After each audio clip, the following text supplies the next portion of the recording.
Hello, guys. Welcome to this Saturday's No Grade Sessions special episode. I am your host, Master Grade Jess. But before I even talk, I just want to present everybody else here who is with us tonight. So you guys want to go ahead? Let's start with David. David. Hi guys, I'm David, aka Chocofalcon. It's good to be here. Yeah, it's first time being here with everyone here together. So yeah. Very, very nice. If you guys don't know, it's Chocofalcon. This is you guys can follow him at Chocofalcon over there on Instagram. And then right over to his, I want to say, well, underneath me we have Akio0504. Akio, how are you, man? Hi, I'm good, guys. Can you hear me? Yes, we can. Yeah. Perfectly. Yes. Yeah, it's my first time here too. So hopefully I'm gonna do my job. Okay. Smoothly. So nice to meet you guys. And a man who needs no introduction, we have Joshua Darrah. How are you, man? Hey, really good. Yeah, thanks for having me. Yep, I'm Joshua Darrah. I used to build Gunpla and post about them years ago, so you can check out my archives. But yeah, nice. I still snap at home, and I sell my artwork on my website as well, and I have fun doing shows like this. So thanks for having me. No, hey, don't worry about it. Well, guys, welcome. Like I said, today we're going to be looking over at your works and everything that you guys submitted over on the GTS Discord. But before that, I just want to say real quick that today's show is sponsored by USA Gundam Store, and you guys can use our code TALK10 to save 10% off on your next purchase. But with that, yeah, let's begin. First off, some ground rules. I think we need to lay down some ground rules. So when we did this, we set out this little post that said, within the chat that said, if you guys want us to give you some feedback, to please let us know specifically what you're looking for, so that way we're not stumbling around and just, being kind of like, what are we doing, right? Like, we need some direction with this.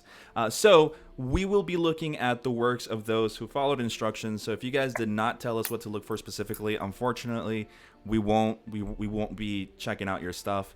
It's mainly just to keep things flowing because we need, like I said, some direction. And thankfully, we have a lot of you guys who participated. So I think all of us are in favor of that, right? Yes.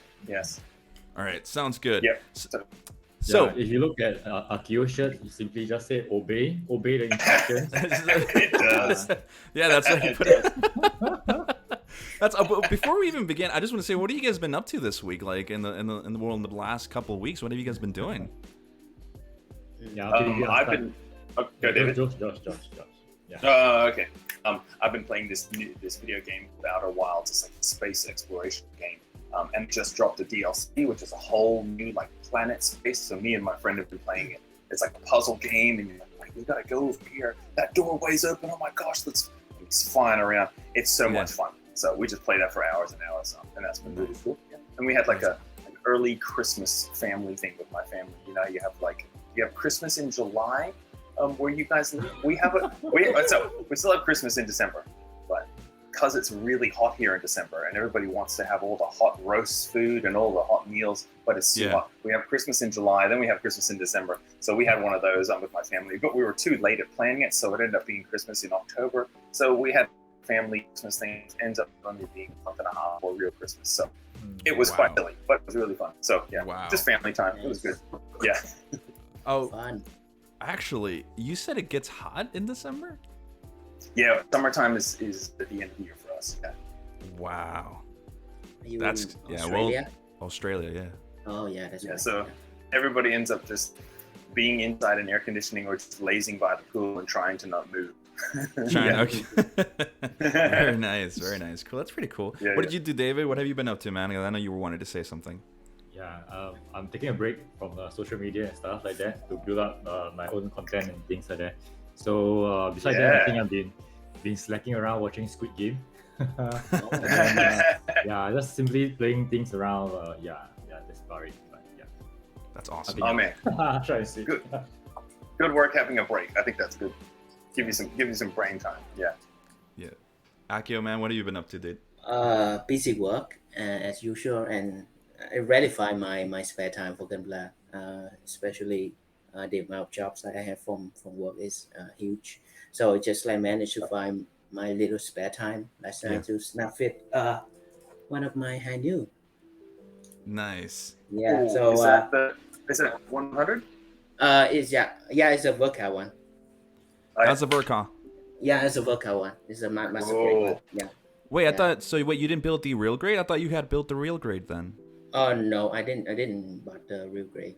I don't have Oh, a okay. chance That's what I thought you were to get showing it. early. Because soon I'll have Ooh. the review out on this guy. Oh, This thing nice. Oh is my gosh. Is that it so? great? Is that good? you know, What's you know your what's feeling? spoiler alert. To me, this is the best kit of 2021. Really? Yeah, 100%. Nice. This real grade Hainu is amazing. Mm. I've never really cared for the Verka. Because Really? like it was always weird. Like it always looked weird. It always kind of turned me off Gunpla. Like whenever I looked at it. But it's the real grade. Like the face is slimmer, everything is slimmer. It's not as chunky, and it's just it's perfect. You guys definitely need to play around with the real grade Hainu. I would love to see it. I would love to see it. But Just to like go of the knee bending, and I'm like, oh my gosh. oh yes, yes. I mean, it's a real grade. The thing about it, it has so much detail, right? Like anyway, I don't want to get into it. But because if not, I'm just gonna end up doing the review here, and it's like, well, that's how things go. Guys, so we're gonna start off everything over here on the submit NGS pictures for feedback. I know it's the best title ever, so we're gonna switch over to where you guys can see the little Discord window. And yeah, how about we start off with dronzy, who followed instructions after I posted them, so he did well. Yes. Nice. But he has a specific request here. He says, "I'd like Thanh. I can't say your name right ever. Can I? Tan. Yeah. I'd like Thanh to critique on the colors, please." So we're gonna be looking at this one first. Colors. Yeah, I can see it's a really nice color scheme there. Especially the purple blue, the cobalt blue. I think maybe it's had a little bit shade of purple in it. But yeah, I think you can a little bit improve on the color separation more on the blue. I think it's gonna stand out more because I can see right here you have the, I think it's the off-white with a little bit of gray in it, and the shade of gray is balanced already, so you can just like balance it more with more brighter tone of the blue itself on the armor pieces. Yeah, I think overall the silhouette is nice, pretty Yeah. nice job. Yeah. Yeah, my feedback for the all the purple everywhere is those on bits on the forearm. Those are purple. I think on the original kit they're white, aren't they? Or are they blue? I can't remember. I think they're white. They're white. They're white. Yeah. Okay. I think the temptation to do separate pieces like that in color maybe splits up the whole kit too much. I think those should, like, if those were still white, it would give the eye some space to rest. Whereas it feels like there's blue everywhere. Yeah. So that's my feedback on the placement of the color. Yeah. Okay, cool. David? Nice. I agree with what Joshua mentioned. When you have too many parts, too many separation, you tend to want to, color separate everything. But sometimes you need the eyes to rest. You're looking at the individual part, it might look good, but once you put everything together, you make the thing look very busy. So by keeping that simple, actually you'll notice that the top part will be a lot more. There's a lot more white space for you to look at. Okay, and then you have the solid blues and stuff, right? Yeah. So for me, actually, I like the orange that was added in. it really takes some of the attention away, and just looking from point to point, looking at all the orange parts. What I would like to add a little bit more in terms of orange, right? So the chest area, you have this small little detail, blood plate detail, if I'm not wrong, that is painted the blue. So if that's orange, I think that will help to get the attention as well. Yeah. For the inner frame, I noticed under the vents that's the orange part, but that's not very obvious. So if you want, you can actually keep it orange, or turn it into like gunmetal or whatever metallic colors we're using for inner frame, or gray or whatever. But the outside one can be orange because it will definitely get the attention. Yeah, and maybe just watch out for some of your masking. Maybe it's intentional because maybe you want to do some other things to it. But I noticed there are some bleeding on the shoulder. Yeah. I just noticed that. Yeah. Yeah. Yeah. Yeah, even the kneecap. Yeah, the kneecap. There's some small little blood plates details that is popping out, right? So those are like gray, but the one on the chest piece, they are like blue. So if you keep it orange, all these details that you have are consistently orange, right? Then there's a consistency throughout your kit. And again, your orange are all over places, and people can actually, the eyes can actually flow around, easily. Nice. I agree with all of that. I'm not gonna regurgitate everything that they said because I think it's awesome advice. The only thing that I keep looking at when I look at this kit is the fact that it has pistons, but the pistons are gray. I don't know. Like, to me, it's like I think it's a missed opportunity. The little ends of the pistons right there connected. Because I know this is a kit bash, and he used some Barbatos parts for it. But I personally would like to see that, that part being taken advantage of, because you do have that little detail there. Even just turning it orange or something like that. But other than that, that's what I would say.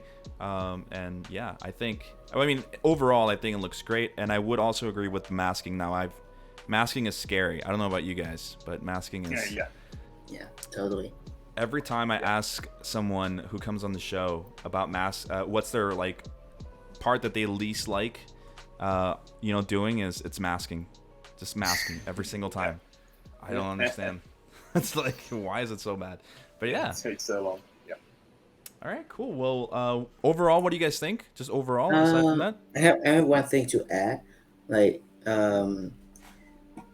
know if you want to improve I just talk about the color wise of the build. Like, if you want to improve the look of it, so the audience will feel more refreshed when look at it, is you just focus on the primary colors that you will use for this build, because right now I can see is the amount of white and the amount of purple is kind of 50-50.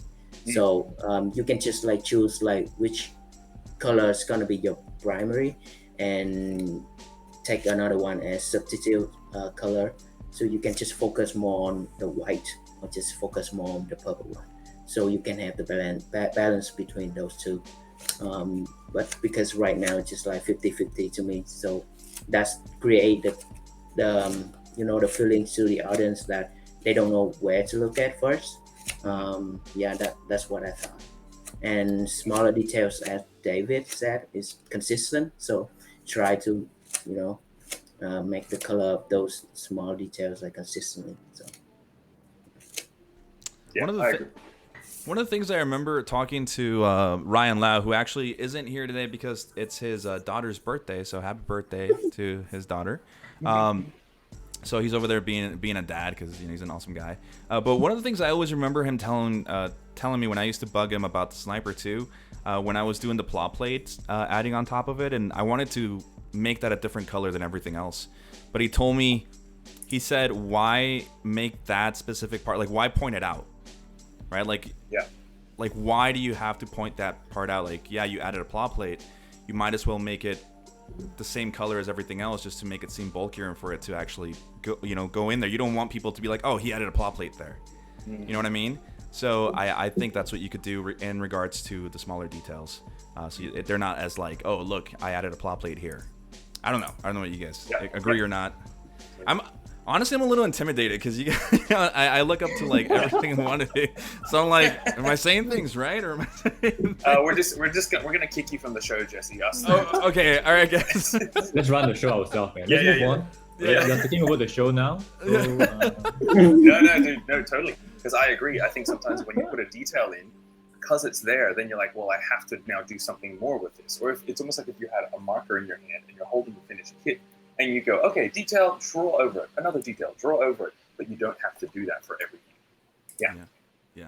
Awesome. Okay. Well, dronzy, thank you so much for entering that, and good luck on this, because I know this is for the Singularity event, and if you win first prize, or if anybody there wins first prize, they take home a PG Unleashed, courtesy of Plamod over here in Canada. So Nice. Oh, man. Nice. So just saying, if you guys want to still enter, you guys still can. I'm talking to the audience in general, if you guys still can enter it. But anyway, we're gonna move on to Gabdrogo Customs.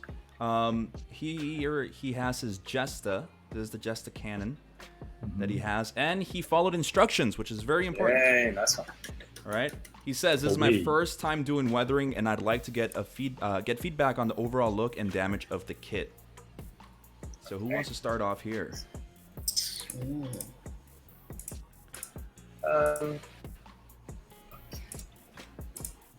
I'm gonna go first, I think.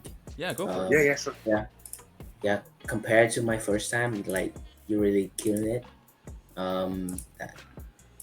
Yeah, it's pretty nice, and I'm not a guy who specializes in weathering most, but I can see the efforts that you put in here is really nice. I love those damage scratches. I can tell here that you did to the Jesta, and I love the rush look of it. But I think that you intend to make it look really stand out and bold. So I kind of wanted to see more of the subtle weathering look, especially those rusted unit like this.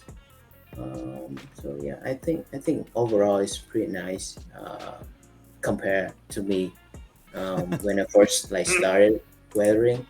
So yeah, pretty nice. Nice. I think for me, wise, it's more of, again, back to consistency. I'm not a weathering guy, so I won't really talk much about the technique that you are using and stuff. But if you look at some of the holes you have on the model, right? You have a few. I guess they are all like bullets hole or better damage and stuff. So it might be a little bit like how do I put it? They are all of the same size, so it's like they're all being fired from the same gun or same ammo, and there isn't. It's just like armor piercing. You just shoot through it, and that's it. Just a hole. There isn't much of like an impact. You don't feel like an impact. It's just like a punch through. And beside that, the holes, each one of them, right? They some of them have some scratches, weathering on it. Some of them don't have it, so it's very hard to tell whether they are better damage or are they like detailed parts on the surface. So I'm just guessing they might be details. But then if I look onto the other side of the model, it's not there. It's not symmetrical. So it's a question mark. So when you have question marks, right? People don't know what's going on. Then yeah, we won't be able to tell the story that we intentionally want it to happen. Other than that, I think color-wise, it might be a little bit too dark for some areas. So the focus point on your model here might not really stand out. I mean, the pose is good. Everything else I think is fine. Without the Darrah and stuff, I think it's still okay. It's just that if you have a Darrah, of course, it'll be better, right? The storytelling and stuff. But even without it, right now we're just looking at the model alone. The color, I don't really know where to focus on. Usually we will focus on the top part. Usually it's always on the top part, the head, the torso, the shoulder and stuff. But because there's no one strong color, contrasting color that we can really focus on. My eyes, this is like running around and that's it. Let's move on. The kind of Yeah. I agree. Yeah, I agree with the colors. I found this when I did my Stein a few years ago. I did all the colors, and then when they were done, because you're doing your painting under a lamp all the time, so it really brightens up your colors. But then when you're finished and you put it on display, everything tends to darken, and you go, oh, everything's too dark. So I agree that it seems a little bit too dark, and the colors don't have as much differentiation. Like maybe if the green was a shade lighter, it would make the green stand out more, and like David said, the eye would have a place to rest. But other than that, I love olive drab and I love dark brown. So this is just right up my alley for colors that I like. So overall, this is really good. My feeling on weathering, I'm not really good at weathering. I don't have much experience either, but I know the temptation to put silver on the edges is very common. I don't know how realistic that is because in battle, I'm guessing when the scratch immediately happens, it'll take away the paint and the undercoat, and there'll be raw metal underneath. But then that metal will darken with time. So if all these scratches happen at the same battle, and this is straight away, there would be silver. But that's why, like Naoki, his battle damage tends to be darker grays and darker blacks because that's kind of how it happens. So that's something to keep in mind. The other thing is tending to do a little bit more damage on the lower half of the kit, less on the top, because that might be where the mecha would walk around and bash into things. So that's something that I think about as well. It makes it a little bit more realistic. Yeah. So that's my feedback. Nice. He says on the chat, he says, for the colors, it's actually a jungle camo. That's why it's a dark green and black. That's what he said. So I think this really shows what I've mentioned before, which when it comes to competitions, like that's why I was very passionate about the IPMS thing that happened on the last talk show that I had interview with Dronzy, where I said that the problem I feel with a lot of things, including this, is that there's no context to what we're looking at, right? Like this one was, hey, what do you want feedback on? And of course, we don't know that you're maybe going for a jungle warfare kind of style thing. You know, we don't know any of this stuff. We're just kind of working with what we have here. And personally, and echoing a little bit of what was said in the chat a little bit ago by the Redrock, he said, is it just me or is it a bit out of scale? With the, when it comes to Gundam, and of course, this is just preference myself. When I work on a Gundam, I like to think of them as actual things that exist. So I like to put myself in the scale of that. And so I think it was David who mentioned the location of where you put the weathering. If you focus maybe with like a Jesta, keep in mind that the Jesta is one of the biggest grunt suits, if not the biggest grunt suit to exist on the Federation side. And with that said, the weathering would be at the bottom. Maybe the bullet holes will be on top, but it's like a lot of rust everywhere. So maybe just work on the location. Again, I don't know what you're going for 100%, like what the intention was. But I do feel when it comes to Gundam, weathering is more difficult because of the scale, right? It depends on how you're looking at it, though. It depends on you, Gabdrogo. Maybe you saw it as an actual person inside of the suit, like, but that's the difference that I see with that. But anyway, that's what I think. I think what he mentioned on the chat as well is that those holes, right? They are like beam sabers, attack, damage and stuff. But if they are beam sabers, then it should be more like ink slash. Right, like 1 or 2 slashes on the torso part. I think that should be good enough. Nowadays, like fencing, like fencing on the legs and stuff. So might want to just take note of that. Yep. But it's a good. I mean, I think I saw some of your chat as well. It's your first time doing it, right? It's his first time. Oh gosh, okay. Yeah. He said, well, he even said it on the Discord, right? He said, "This is my first time doing weathering." Yes. So that's what I'm saying. The context could also be like Akio's. I immediately think of Akio with your RX-78-2 entry grade that you did with weathering. It was an experiment project, right? You were just experimenting different techniques. So maybe that's what he was going for here, right? Maybe it's not supposed to be realistic. Maybe he just wants to practice. But definitely a good practice for sure. You definitely learn something from it. Yep. Yeah. If I had realized this first one, I'm like, okay, there's no feedback, just keep going. You're doing great. Yeah. I think for the next build, I think you can look it up for more reference image of how weathering builds look like, or how rusty kind of mecha gonna look like, and you can just improve on that, just imitate it, and I think you can do really good job on that later on for the next build. But yeah, as I said, like this is his first build, so nothing to say for me, because my first build is like yeah. Hello, Josh was just like, no feedback. Goodbye, guys. All right, so, real quick, Gunpla. Simon says, he said here, typically for a kit that is severely weathered and damaged, a diorama to explain the scenario is a good aid. It helps the viewer get the story. So, and Simon would be a better person to ask feedback on this because the guy knows his weathering. Like, if you guys saw 2 weeks ago the episode that we had with him, everything, like the way that he looks at things is very intellectual about it. So I would listen to him. real quick, guys, I just want to thank Noble Mecha for gifting a sub on Twitch, which went over to Otaku Builder, so enjoy that. Something else here. Where is it? Thank you for the feedback, guys. We'll definitely apply them on my future projects. So there you go.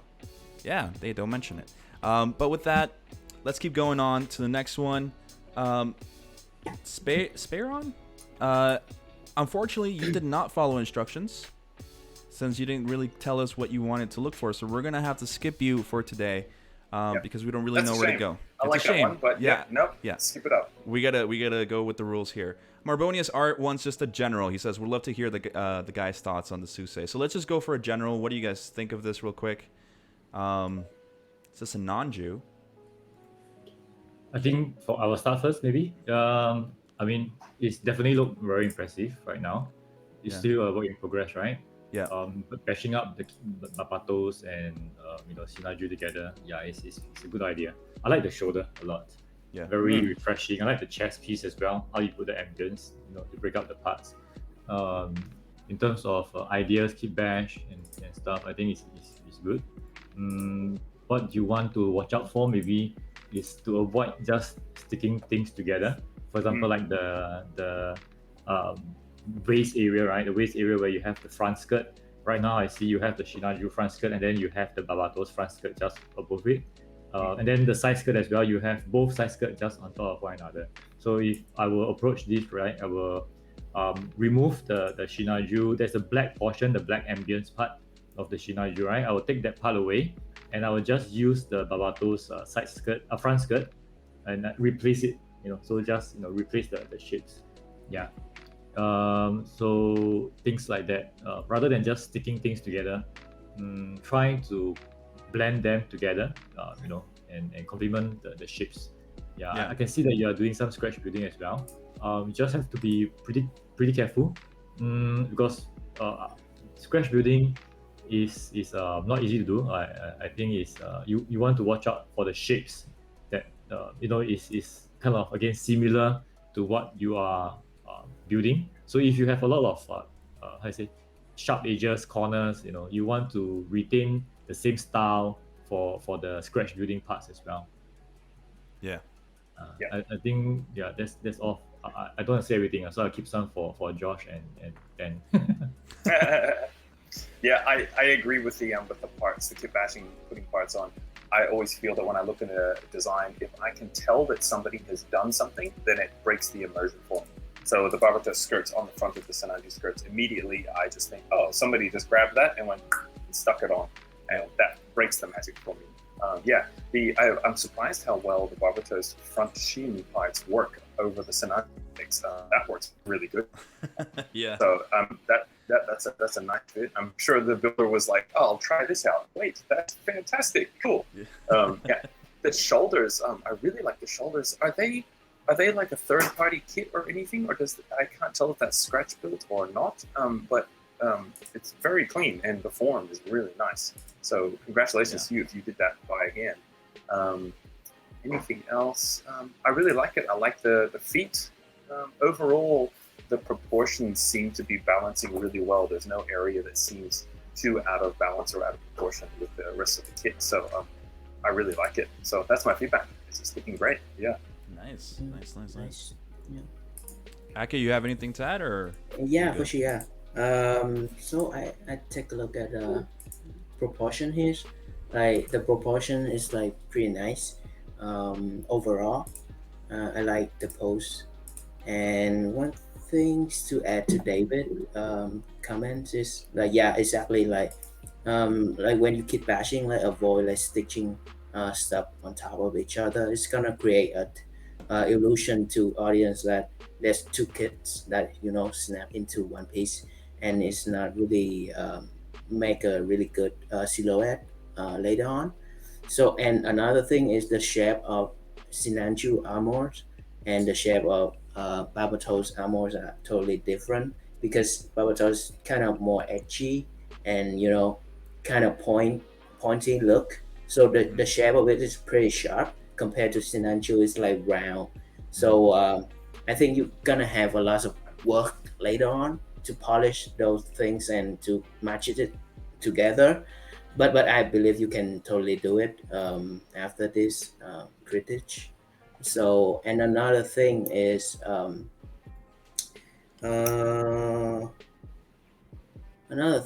yeah, the shoulder. The shoulder is like pretty nice, like overall. Like when I look at the kids, like the shoulder is like into my face, like first, and yeah, I look at the shape of it. I think this kind of look more 3D print, if I'm not wrong. But I don't know. But yeah, I really like the shoulder. And one more small things that I want to add is avoiding, like, fixing too much while you keep bashing or detailing stuff, because it's gonna take a lot of time to clean up later on. So just focus on the cleanliness when you customize. It's not a must have task that you have to do, but like just, yeah, really focus on how cleanliness, like you when you're doing the customize, so less job later on. And it's like easy for you to have a clean build later on. So yeah, it's just my comments on this one, but it's pretty nice. Yeah, I like the proportions. I think my guess here, right, is that the top part, I think you spend most of the time doing the top part. I think you haven't spent the same amount of time on the lower half yet. He might still be work in progress. So yeah, I might be just picking the things out. But I believe when everything is done, it's going to be looking damn good. Yeah. Hmm. Yeah, I think they said everything. I honestly can't comment because I've never really done kit bashing, and I know that Akio is really awesome at that, and so is David. And so with that, like, the only thing I can say for my own preference is that for me there's just a little bit too much detail on top, but I think it's because of what David said. I think David actually told me that once, or it was Kev Models who told me on my Jesta that hasn't been finished at all. It's just locked away forever. When I was working really hard on the chest and everything, Kev was like, hey, maybe the top part is a little unbalanced with the bottom. You haven't really worked on the bottom part of it. And that's mainly it. And I know that he told me that because it was David who had schooled him a little bit on that too. So did I? Yeah, you did. Yeah, I remember that late night. I remember that. But yeah, I don't remember. Yeah, but awesome work, Marbonius art. This is gonna look cool. I hope that you guys are taking all of this as constructive criticism, which is what it's meant to be, right? Real quick, I want to say hi to Chris Pabs. Hey man, hope you're doing well. Freddie's here. Hope you guys are doing well. I think somebody actually asked. Oh, Chris says, so this is what it's like to be on the other side of shows like this. Yes, this is what it's like. This is how it is. Well, if you guys haven't gone over to watch Critical Builds, actually Chris Pabs has an awesome podcast called Build Sideways that you guys should listen to on Spotify and I think other places where you guys can hear it. The latest one, it was really awesome, and I remember even messaging Chris about it. So go and watch it. Awesome stuff. But somebody asked earlier how I was able to sweet talk all of you into being on here. I didn't sweet talk anybody. I just asked. No. Yeah, we were paid for this video actually. I think he's mentioned that he's going to transfer some money over to us. Right? Yeah, it's being wired at this moment. Yeah. Yeah. I'm looking forward to that actually. If it's not wired, then I'm going to report it. I'm going to scam us. Okay. Yes. No. I'm getting $5. How much are you guys getting? Oh, we got 5. I only got $2. Oh yes, I'm better than you. Shit. You guys are terrible, man. You guys are making me look bad up here. I feel bad for you, Jess. Yeah. Aki was like, you guys are getting paid? No, okay. So the next one, Seoya Huya, this is the only person I'm going to forgive on the instructions because there's a disconnect with the language. And I know that Seo is always looking to participate in anything, and he is just a master. I know Chris Pavs is here. Chris Pavs looks up to him, and he is a master of the Korean clean build. And I guess he just wants us to look at this overall. This is his Zeigler, the ZMS. Can we pass this one real quick? You want me to pass it? No, I'm just kidding. Oh, okay. Yeah. It's too good. Yeah, this one is. I mean, it's Seo Yahuya. I mean, what else can I say? Yeah, it's pretty nice. I don't know what to say. I don't. There's no feedback here, Seo Yahuya. You're just. I don't know. I have something to say. Yes, David. 안녕하세요. Yeah, that's the only Korean I know. Yeah, but then it looks damn impressive, for a kid like that. It's so massive, color Yeah. separation and stuff, wow, the details on it. I mean, if you get to see this in person, it's like, wow, mind blown, man. It's... Why are we even doing customization? Just buy the kit and just. Well, the thing is, that's what he excels at, right? So yeah, he excels at resin, but the thing is, his attention to detail and how smooth the paint job comes out, and his color separation, and just all of the details that he has. Like, this is overloaded, of course. It's a resin kit, right? Oh, is it? It's not a plastic Was kit. it Mechanicore? Wait, this is a Mechanicore? Yeah. Oh wait, Mechanicore, yeah. Gunpla, yeah. Simon Lamb just said it. Yeah. Okay, never mind. Nice. Point is, it's just that he has this. I feel like a lot of people who work with this much detail sometimes can get bogged down by the amount of detail, right? Like it's really intimidating, but Seo just brings something to it, and it has LEDs inside it. You guys see that? Yeah. They're not bad photos. They're just in the dark because he wanted to show off. Yeah. I'm staring at it. And I really love the purple too. I think the color balance is pretty nice. Yeah, and the tone between two type of purples is pretty good too. It has a balance between that, so which is a plus point of doing mechanical. And another thing why doing mechanical is like the snap fit like stage of doing those kits is like really pain. Yeah. So yeah, that's what I can say. Like he finished the build like beautifully. So yeah. I'm looking at the original colors of the kit because the Zeigler is too many pieces for my taste, for my aesthetic. So the original colors feel a little bit more realistic to me. So his colors and this aesthetic isn't my taste at all. But I see builds like this. The paint quality is insane. It is off the charts. So that is my compliment to this. Is just I cannot believe how clean the paint is on this kit. And I don't know what this kit's plastic surface is like. Sometimes the Mechanicores have a slight texture to them. I'm not too sure. But this paintwork is just flawless. Yep. I know Chris Pabs loves this because of the purple, because Chris loves his purple. So if he's over there, I know that he likes it a lot. And just real quick, say who you're watching. I have the team with us that you sent me. I have it over here. So team with us, there we go. Represent over here all the way in Canada. Hopefully one day I can make it over there to Korea and meet up with you. But yeah, awesome work. But we're gonna keep moving on because there's really nothing else to say. I mean, it's Seo. I mean, he's a master. So we're gonna move on. Let me check if the Redrock. So he did follow instructions. He says the critiques I'd like to receive are overall looks. Does it look good, clean, bad, colors, and details? Okay, so that's a lot of things to unpack. So we're gonna go with the overall looks. Does it look good? And we'll just go with whatever you guys really want to comment. So let's just look at these two that we have here. The first one, the red one. This is the Gallus S that I think I've been seeing this getting built. Yeah. Okay. It's the Revan Wolf. Revan Wolf. No, not the Gallus. There's Revan Wolf and Gallus S that I really want kits of, and so they mix up in my mind. Oh my God. Yeah. Okay, so like what David said with the kit with the scratch building, sometimes you can tell when something is scratch built, and that's the thing that's happening here with the fronts of the legs and I think those shields on the top of the shoulders. It's very sharp, but I know how hard that would be to actually scratch build. Yeah.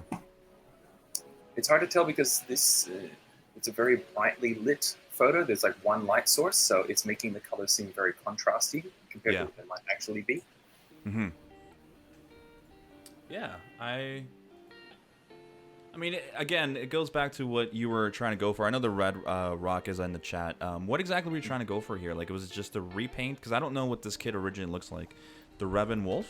It's not a real kit. It's like a AOZ rebooty kind of redesign.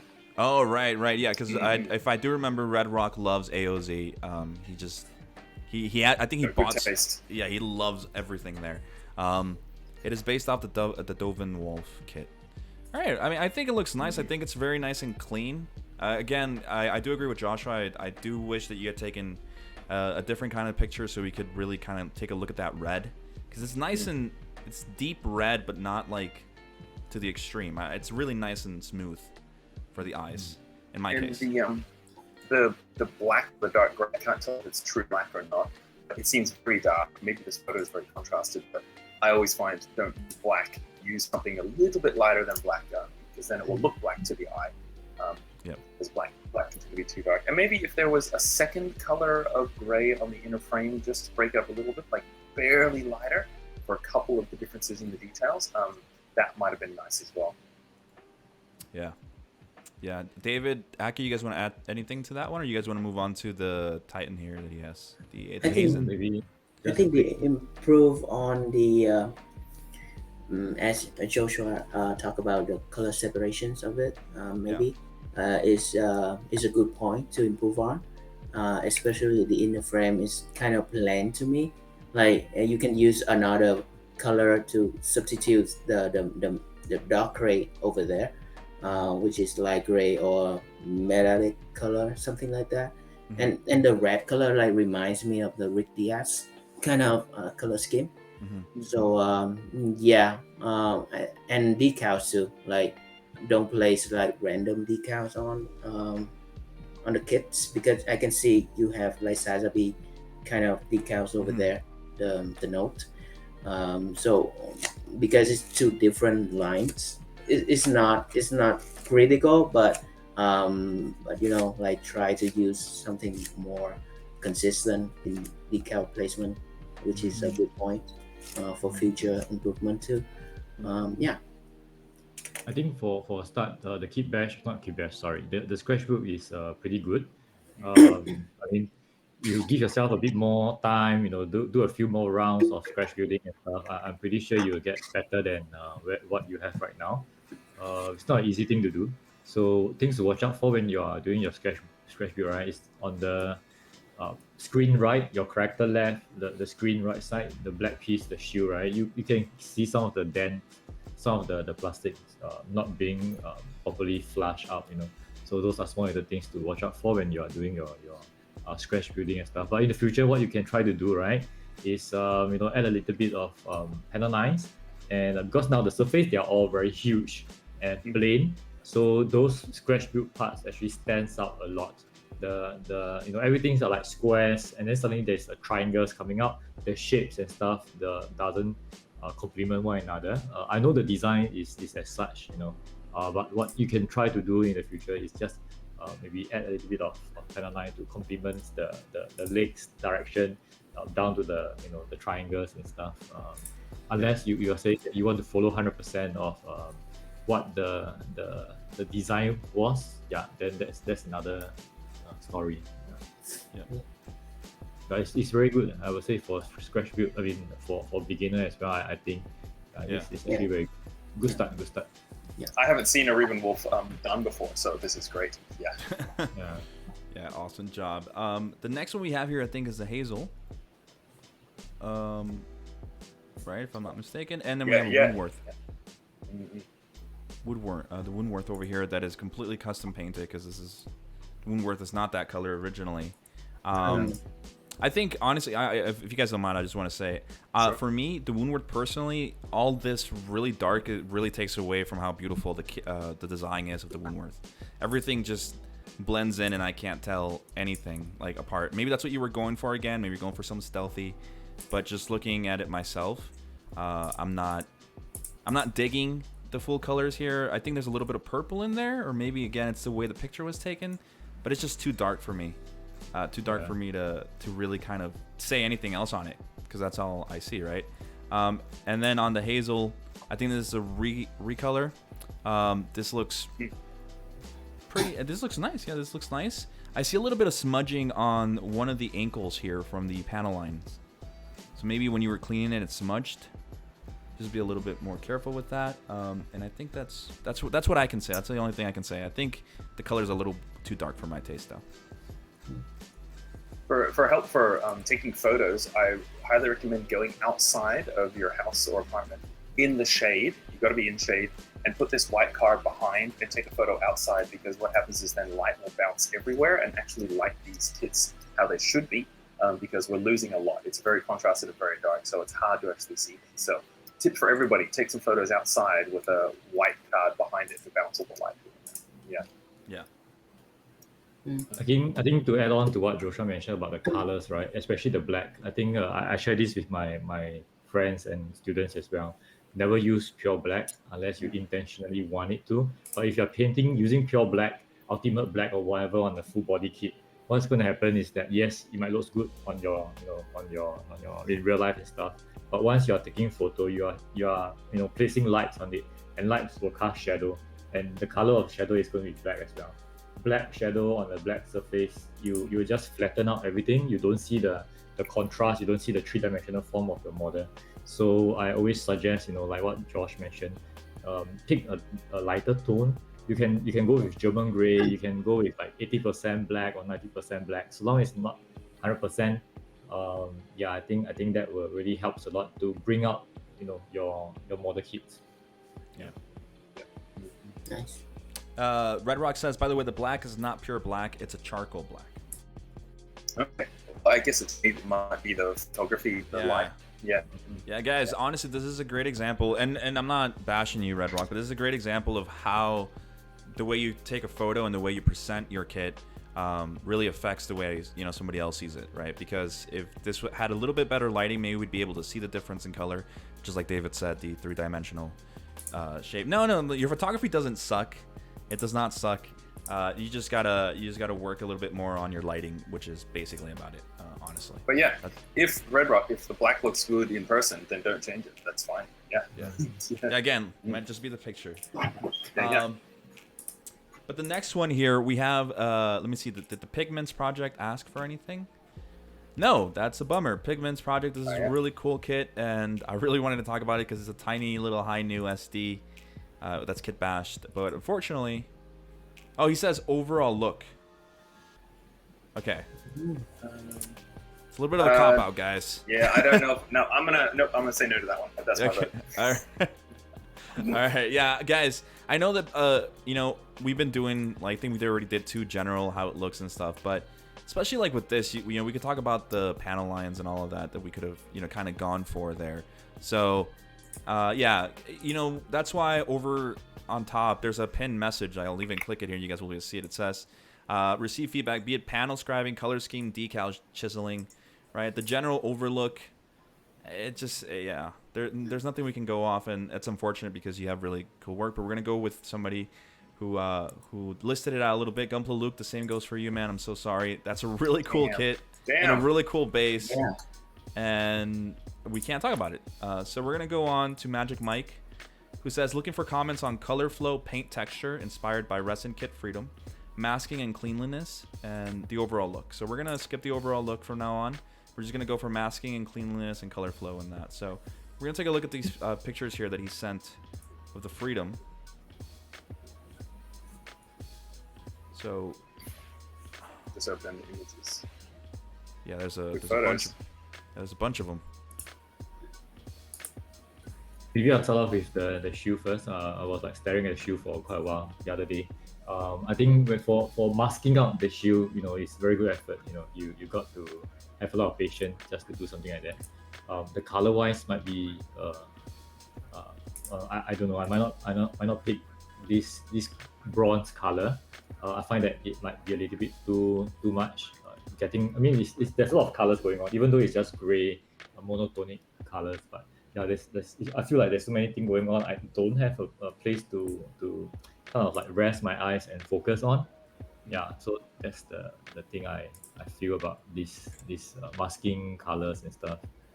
Everything else I think is just like a out of box. I don't see any other issues. Yeah, I think it's fine. With the LED works and stuff. Yeah, I think everything else is okay. Decal works, I guess. I'm just guessing maybe you'll be doing it later, but yeah. If I'm not mistaken, I think he did some. Pretty sure he did some panel line scribing on here. Armor separation and panel line scribing on the front skirts and the shoulders. Yeah. Oh, and the biceps as well. I can see that. Okay. I saw it now. Yeah. I think what I would do, right, for the shoulder, you have those vents there. I will cut a hole, and then I will slot the things inside. Yeah. Because like before I was saying, it looks like somebody has just glued something on, which Yeah. breaks the illusion. Yeah, you're right. I'll get an example to share with you guys. Maybe you can just continue with it first. Yeah, sure. Yeah, don't worry about it. Yeah, I think, I don't know, Aki, what do you think, man? I think in terms of masking, I think you did a good job on that. Masking is pretty clean, as I can see here. And another thing is like from the back of the shield, like David said, like the bronze one is kind of break the color separation of the back of the shield. You can use another um, dark tone, like kind of metallic color instead of the bronze one, in order to keep the the flow of the separations. I suggest that you use the same color as the handle one, so it's kind of not breaking the overall separation of the back one. That's my thoughts on that. In terms of cleanliness, I think Okay. it's pretty clean. It's look clean to me. Yeah, Really nice. Magic Mike says Yeah. still on face, no decals yet, so it's still work in progress. He says. So Yeah. there's still a lot to be done on it. Yeah. I do want to say, and I want to point out that I really like the way the leg is looking. Mm. I like it. And Magic Mike has just started working on scribing a while ago, so he's slowly getting there. I'm nowhere this good, so yeah, you're doing great. In my eyes, Yeah. you're Yeah. doing fine. So I was gonna say if he's newish to scribing, he's doing really well. yeah, he is. He Yeah, really yeah, is. yeah. So so awesome work. And of course, he has the LED Awesome. look because he likes to he looks up to Taco Builder James, who is an LED god. So, but he also says, on a scale of 1 to 10, how ridiculous does the spear look? I'm not one personally. This isn't my aesthetic. This kind of weapon, so it gets a 0 for me. But it's I'll be able to put on it. Yeah. But no, it looks fine. Yeah, it's cool. Looks fine. It's pretty tall. It's a pretty tall spear. Mm. Yeah. I don't know. I agree with Josh. I don't really like spears. That's why I don't ever have them on. Or I don't. That's why I also never have beam sabers on my kits. I just use the guns. Not that I'm a gun guy. I just think it looks cooler when you put when you post your kit with a gun. Or something. I have one thing to add to the weapon wise, because Yeah. the reason why you guys think it's not fit, because the freedom style is not for sword and melee kind of weapons, so it fits more with guns or rifles or cannon, in my taste. So go with melee kind of weapon is not gonna, just my personal idea, it's not gonna work with freedom. So it's just like the thing that you can consider for future. So I think if you go with something like bigger, like cannon, rifle, or small gun, or different kind of guns, it's gonna better choice. Yeah. But yeah, totally fine if you want to go with a melee kind of weapon. So Yeah. Okay, so back to here. So for Magic Mike, right? This is for Magic Mike. Yeah, right? for Magic Mike, So for Channing Tatum. this is let me the let me switch to cam. So, all right. Yeah, there we are. focus on me, man. Focus on me. It's there. There you are. There you are. All right, cool. So it's the same shoulder, right? We are doing like the Freedom 2.0 and stuff. Yes. So yeah. So focus. Come on, focus. All right. So you can see there's some details here, right? Similar to what you have there, but there's a hole for it. So when you cut a hole, right, then when you slot it in, it doesn't look like just sticking things on it. So there's a little bit of like steps, layerings, and in real life you have a bit of like cavities, a bit of gaps. Think of it like panel lines and stuff. So overall, it's easier to paint as well because you don't have to do any masking. You can just paint them separately, and then you can just attach them separately as well. You can even do more color separation on individual stuff as well. Yeah. Right. Yeah. So these are all like small little scratch build parts. So just take note in the future. Certain things you don't have to just stick on the surface. You can actually. It's a bit more work, but yeah, it will definitely turn out a lot better.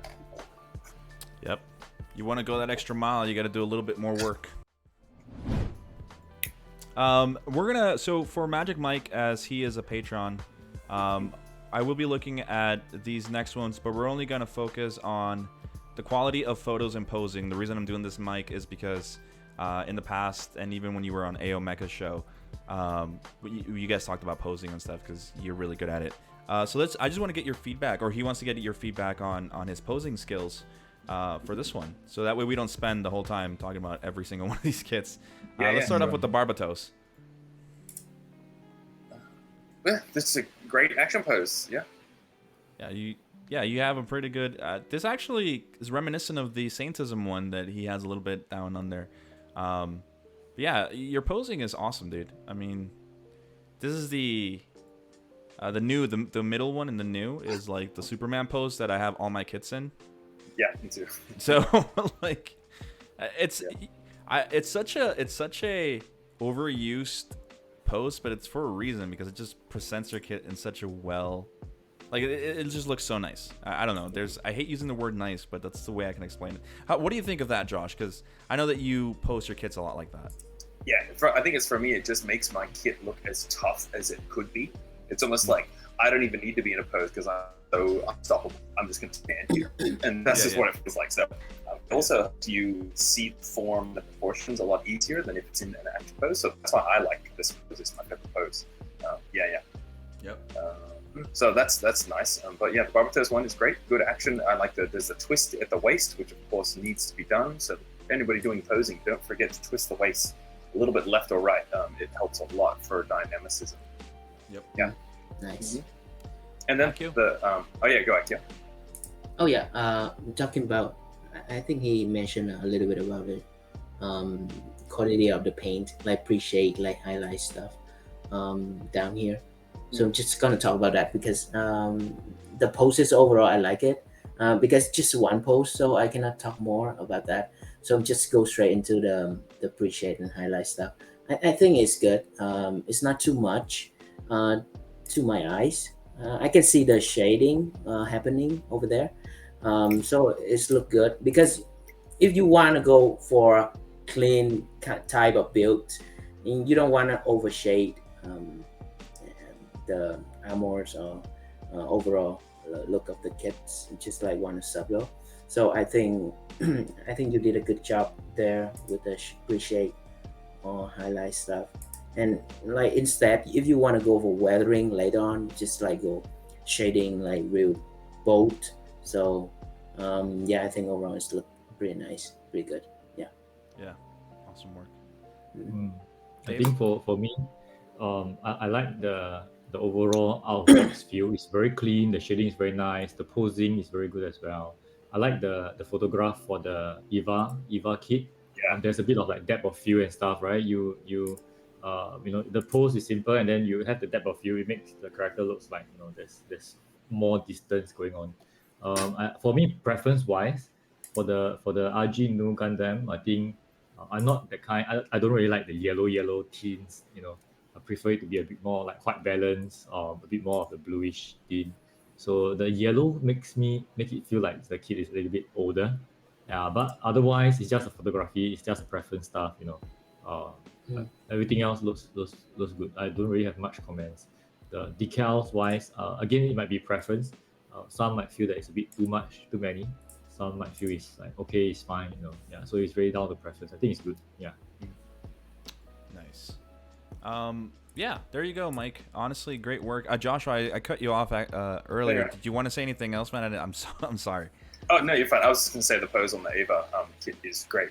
I'm sure that's from some still from the anime or something like that. But just that big leaping up pose with both the legs bent, super cool. With the head bent down. Yeah. Get that head looking down so it looks super angry. Great. Yeah, the Ava one, he so his inspiration was, he says the RG Ava did a recolor based on Gray Fox from Metal Gear. So that's why he has that's why he has a sword and everything. So awesome work, Magic Mike. But we're gonna go on to the next one. It says the diorama and general details. He says it's so bright on purpose as it's supposed to be on a desert planet like tattooing. So I guess let's talk about the details real quick here. So real quick backstory before we comment on this. Gunpla Exile does a lot of like weathering style kind of work, and he likes to do his dioramas. We've always said on the show that he is fit for like World War II level of work when it comes to destruction and stuff. But real quick, Exile, this is awesome work. I love it, and it fits. I feel it fits in line with the Star Wars universe. I don't really like Star Wars, but from the concept pictures that I've looked at, because I do like the concept art from Star Wars, this looks like something that I would find in one of those books that they released. But I don't know about you guys. What do you guys think of this? I can talk about it because I just showed the guys beforehand, everybody, that I'm working on my own. The only thing that I notice is that the cuts into the wings of the TIE Fighter is just done with nippers, I'm guessing. Just chop, chop, 2 cuts, and it immediately tells me that somebody just cut it with nippers, not that this was really shot down or bashed. So those edges, I would think, should be rougher and a little bit more torn. So maybe use a file or a hobby knife, or when you cut them with the nippers, bend the nippers as you do it so it rips and tears, and paint inside there. So if that was actually cut out, it wouldn't be gray, it would actually be black, maybe with some gray details as if there was some filament inside the wing, because those wings are made of something. So you'd want to make sure you paint those. Same as all the pieces around the damage scene, all of those pieces need to be painted along their cut edges as well. Yeah, so Jesse, can you give me my screen? Oh, sure, yeah. Can you put my screen up? I'll go. Yeah, I'll make it. Well, I can just make you guys big a little bit. Sure. Yeah. Yeah. Let's see. It's hard to tell. I don't know if my camera's going to focus on this, but this part in here, it's very rough. It's not clean. You can see how it's kind of like broken up like that. So you want to make sure areas like that. I'll try to show this one over here. This one here, it's rougher. It's a bit blurry, but it's a bit rougher. That seems a little bit more realistic to what the tears would be like. If you care about going to that level of detail of it being believable. Yeah. Other than that, I think how it's all fallen apart is really cool. And you can see a little bit of gray plastic where the fallen off wing vein has separated from the central pole of the TIE Fighter. You can see a little bit of gray in there, so I would have painted that as well. But yeah, I love little crap seeing dramas like this, so I like it. Yeah.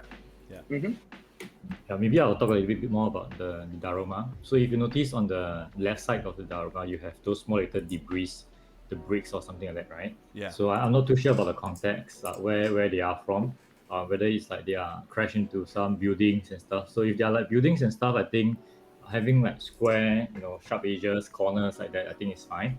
But a lot of the dioramas that I see that the beginners do, right, it's a very dangerous thing to do is that they just take like blue foam or like styrofoam and then they just cut them into like boxy, squarish shapes and they just stack them together.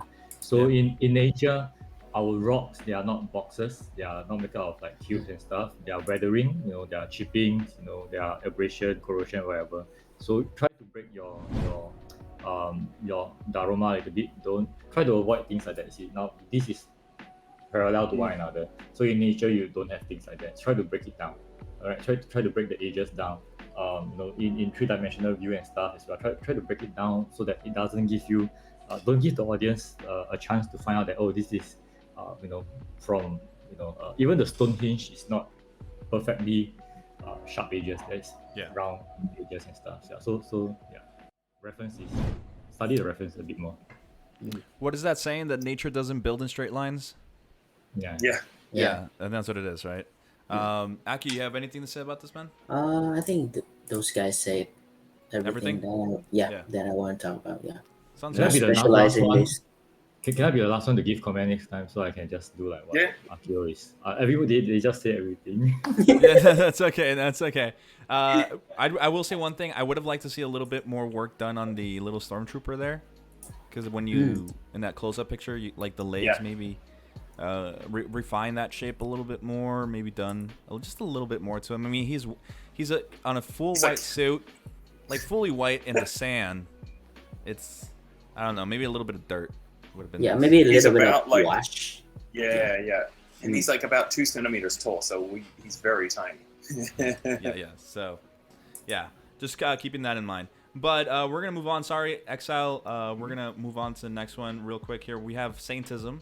I asked him to put this here because he just released this picture a couple days ago, and Saintism is an amazing photographer, and this is his posing and his. Just, I'll let you guys comment. Akio, we'll start with you this time. I think I like the pose is really dynamic and it's like almost like uh, shocked me that the barber toes is like alive.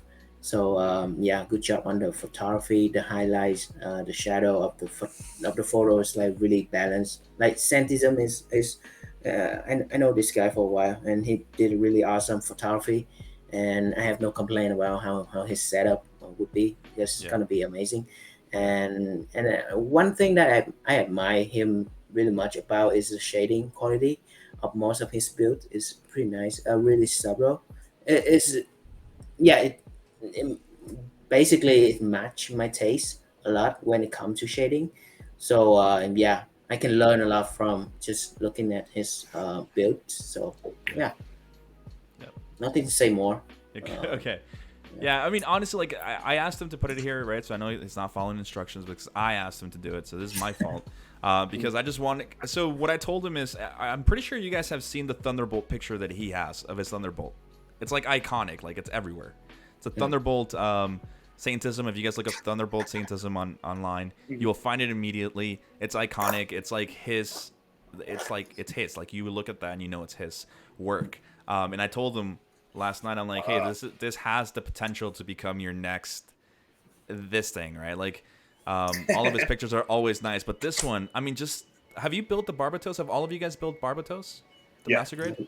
not me. It's so good. Oh, you guys have to build it. It's so good. I mean, of course, it has its little flaws. I know that Saintism. Go check out Saintism on his page, also on his Patreon if you guys want to support him. But on his page, he always puts all the paints that he used. He talks about the kit. So definitely go check him out. He's an OG and one of my heroes, and he's also in Australia. So it all works out. Oh, Yeah, so it all works out. Man, just you guys are all over there, man. But anyway. yeah. We're gonna move on, Saint. We're gonna move on to Gunpla Hong. He's part of the channel. He says, PGU, I would like to know more about posing techniques. Any other details I could have added, like more scribing, different addition on the diorama portion. So real quick, backstory. Kevin is actually the guy who taught me how to paint and stuff. And Oh, cool. yeah, so he's like my teacher a little bit. I like to joke around with him and say that he's Mr. Miyagi, and I'm like Daniel-san. But the thing here is he never posts his work up for anyone to look at. He always keeps it to himself. He never his Instagram page has nothing on it almost. But this is the time that he actually posts something for us. So we're just gonna take a quick look. This is the perfect grade unleashed, and we'll start with you, Akio, this time again. I think the poses at the front is look okay, but when you take a pic at the back, it's kind of looks not so natural. It's unnatural. So I think you can improve by observe the overall point of view when you look at the poses. So look at different angles to make sure like all the angles are nicely posed. Yeah, it's just my point over there. And one thing I think he can improve for this one is if he make a diorama like that, I think he can add a little bit of weathering to the RX to match with the diorama, because I can see there it's so clean overall. And I don't know if he intend to do that, but yeah, if he want to make the Gundam more flows with the diorama, he can do a little bit of subtle weathering on top maybe.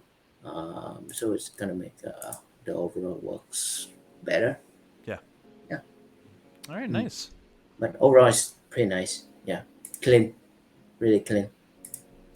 Yeah, I have to agree with you on that. I love this piece, but I do agree with diorama. I think David even mentioned it earlier about how if you have a dirty diorama, it just has to match up, right? So I think that's what you were going for, Akio. So I do agree with that. And I would honestly, I did never notice, but if you guys look at the back picture, I think one of his scribings went sideways on the butt cheeks, on the butt flaps. You guys can see it? I zoomed in. Yeah. I think, is it the perspective? We are talking about the yellow piece, right? No, I'm talking Oh. about, you see the one Yeah. at the bottom on the left side? Give me a second here. Yeah. Bottom one on the left side. Yeah. Is it? It's not the yellow piece. No, it's not No, the it's yellow Oh, base. It's on the gray one. Yeah. Okay. It's a little bit misaligned compared Yeah. to the right one. I'm sure he knows that and he hates it. Yeah, so I know. I just pointed it out. Now he hates me. No, yeah, it's just yeah. The thing Yeah. is, the PGU is such a challenging kit to scribe on top of because it's already jam packed full of detail, right? That's the selling point of this kit is how much detail it has. Yeah, I mean, regardless, I really like the paint job, and I mean, I just like when people use different tones and not just a complete tone. Like that's color separation is a must, and like in my own personal preference is when there's different shades of the color that you use on armor, it looks way better. Just those slight little changes. I know this one isn't as slight because it's obvious that it's different shades, but it looks awesome. David, anything you want to say? Yeah, actually, I have quite a few to talk about it. I think first one that caught me was like the kit was. I mean, PG is a very huge kit, right? But the base itself looks like it's a bit too small for him, so it feels very tight. The whole model, like you can't really pose much of it, so you can only hold the gun and the shield just like that. So the posing wise, you can try to do slightly much wider pose, open up a little bit more, make use of. I mean, it's the PG Unleashed, it's a brand new kit. Articulation and stuff is fantastic, so make use of it. Increase the size if you can. And then I noticed the decals. There are not much decals being applied. The color wise, personally, I find that the gray might be a little bit too far away from the white. So the contrast might be too huge. I might want to add a little bit more white to my gray, so it's a bit closer. And for the shield, right, the red, I think we can use this this example to share a little bit more. So it's being split up into multiple parts for the red. So you have lighter red, and then you have a darker one in the middle, and back to a lighter red, and then you have a darker one. So it's alternate, right? So you have a pattern to it, and somehow this pattern actually doesn't really help to attract the attention. Whereas if it's just one solid red or just one small section that is of a different tone, I think that will really help to capture the attention, because you just have one color that is different. Example, the yellow piece, the yellow star will definitely stand out. Right, but now you have all the different colors, the different tones of red, like alternate, jumping here and there.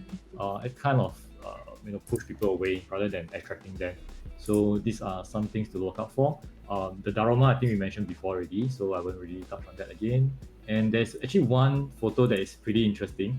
I went to zoom in. So you check out bottom two, and then zoom in closer to the core fighter. On the bottom too? Yeah, there's a bottom two image, a title called, not this one, sorry, the one that have a core fighter from the side view. From the side, let me. Yeah, he actually named the file, so I was actually looking at the file. The next one? Yeah, this one, the one on top, the second to last. No.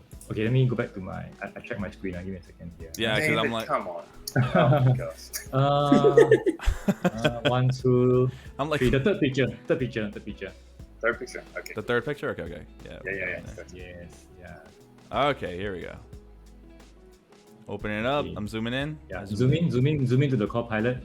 And then it's so cute. The guy is just the hand is just there's no hand at all. The hand is just like that. Oh. You have the nut coming up. That's funny. He's like, wait, I can't fly this. I don't have hands. I don't have hands. Yeah, what's going on here? Yeah. I don't usually take note of my pilot figures and stuff, but this is the first time I'm looking at it like that. It's so damn funny. Yeah. I think maybe painting that one would have been a good idea there. Yeah, I never noticed that. That's. Yeah, I was just zooming in and stuff. Hey, this cute. Yeah. Very nice. Joshua, anything you'd like to say? Because I know that the reason that I know of you is because Kevin was the one who introduced me to your work. Oh, cool. Thanks, Kevin. Awesome. Basically, David said my list of things. The diorama base size, I'm sure it's that size because he might have had that wooden base frame at the bottom, so he built it off that. But yeah, it limits the pose. You can't get as dynamic. And so that's very hard to do. Same with that, the off-white color. I feel it's too dark. So it contrasts too much, but that might be the aesthetic that he wants to go for, which is totally fine. And the same with the shield. The only other thing is if you did something on this size base, you could do a 1 foot down pose, like a running sort of pose, and have the rest of the kit extending back off of the base, and that might be super dynamic. But you might want to put in a pin or two to make sure that the kit doesn't topple over later on. But I know this kit is really good at posing and stuff, so that's something you could do. You could really experiment with some poses on a base this small. But basically, everything David said was going to be my feedback. So yeah. So there you go. All right, cool. Thank you for sharing, Kevin. Freddie, I love you, man. All right, I love all of your work, and I think if anything, we might talk about the sand one because I know Akio liked that one, and David too, right? We might talk about that one. We'll make an exception, but everything else, you didn't tell us anything that you wanted us to look for. You just There's so many photos. there's nothing. It's just your work, and he says pick and choose.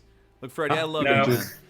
I love you, dude. I love you and Meg. But yeah, no instruction following here. But we will talk about one because David and Akio were talking about it way before the show even started. They were like, "Oh, this one looks really cool." And if I'm not mistaken, it's the Blood Beach one, right?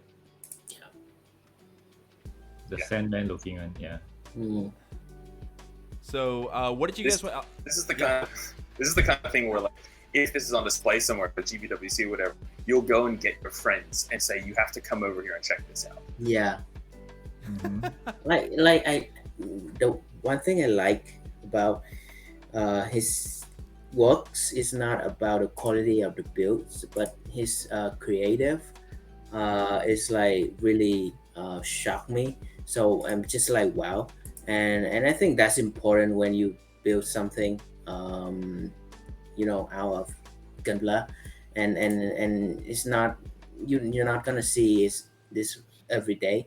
So I think that he like the way he used like creatures and mecha to combine those two together is pretty damn nice, and I really love it. Yeah, actually, the concept is nice.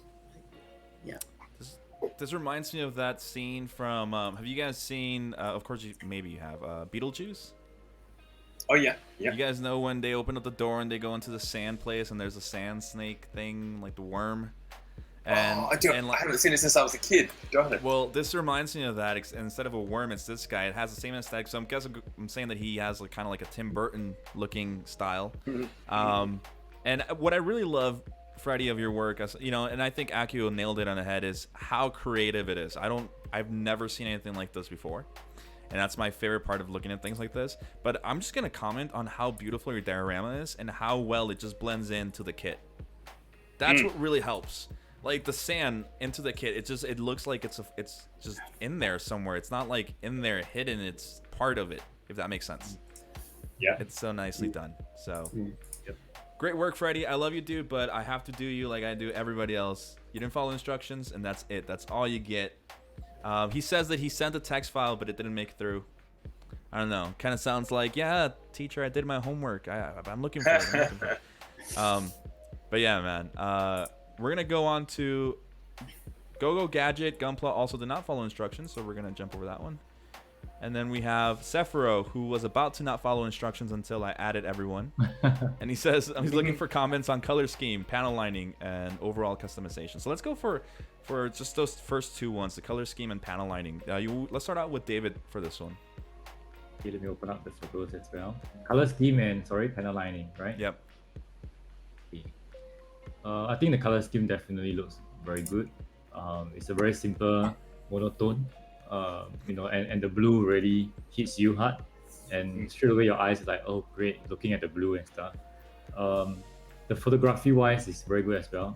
Might be a little bit too dark for my taste, so I can't really see much details on it except for those areas that is being lighted up. Again, same thing for the shoulder. Right now the details is just slap on. It's a bit wasted. I can really see how you do it, so what you want to do is really cut a hole and slot it in. Don't just stick it on. Scribing wise, I think should be fine. Don't really see like any big issue. Everything looks pretty consistent throughout.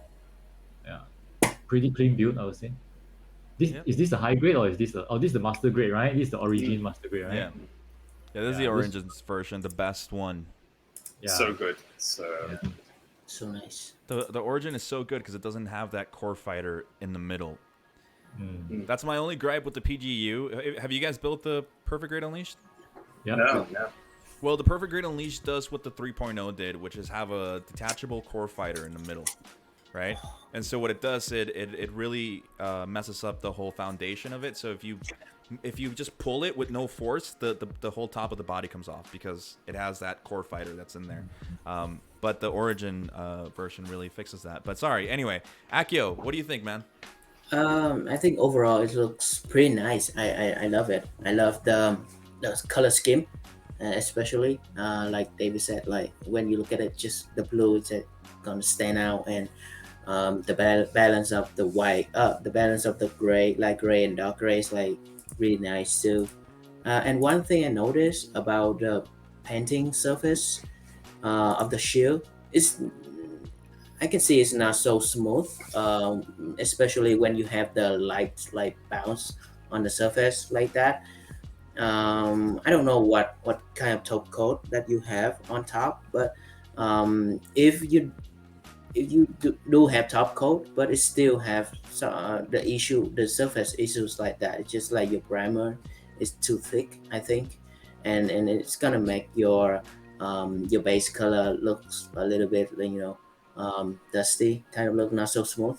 So that's what I think is the minus point when I look at the photos. But overall, like I love it, like really nice. Except that one, I think you could improve it like pretty easy with top coat or proper primer in the future. Yeah. Cool. Joshua? I'm the same. This I could just keep looking at this. It's so clean. It's so nice. This is right up my alley for my aesthetic. And the minimal use of the blue, like we've been talking about, with color separation. There's only like 3 or 4 zones with blue, and it's perfect. It's so nice, and it seems in balance. I like it's very all the grays, and I really like it. And now on the shoulders, those 3 different grays that are there, or 2 different grays, the dark one and the light one. If that amount of color separation was on the legs and everything, it would be too much. But because it's only on the shoulders, it's perfect. The fact that the legs are basically all one color gray makes them have this weight to them, which is really good. And the eye goes to the legs and comes back up and weights at the torso. So the color scheme's great.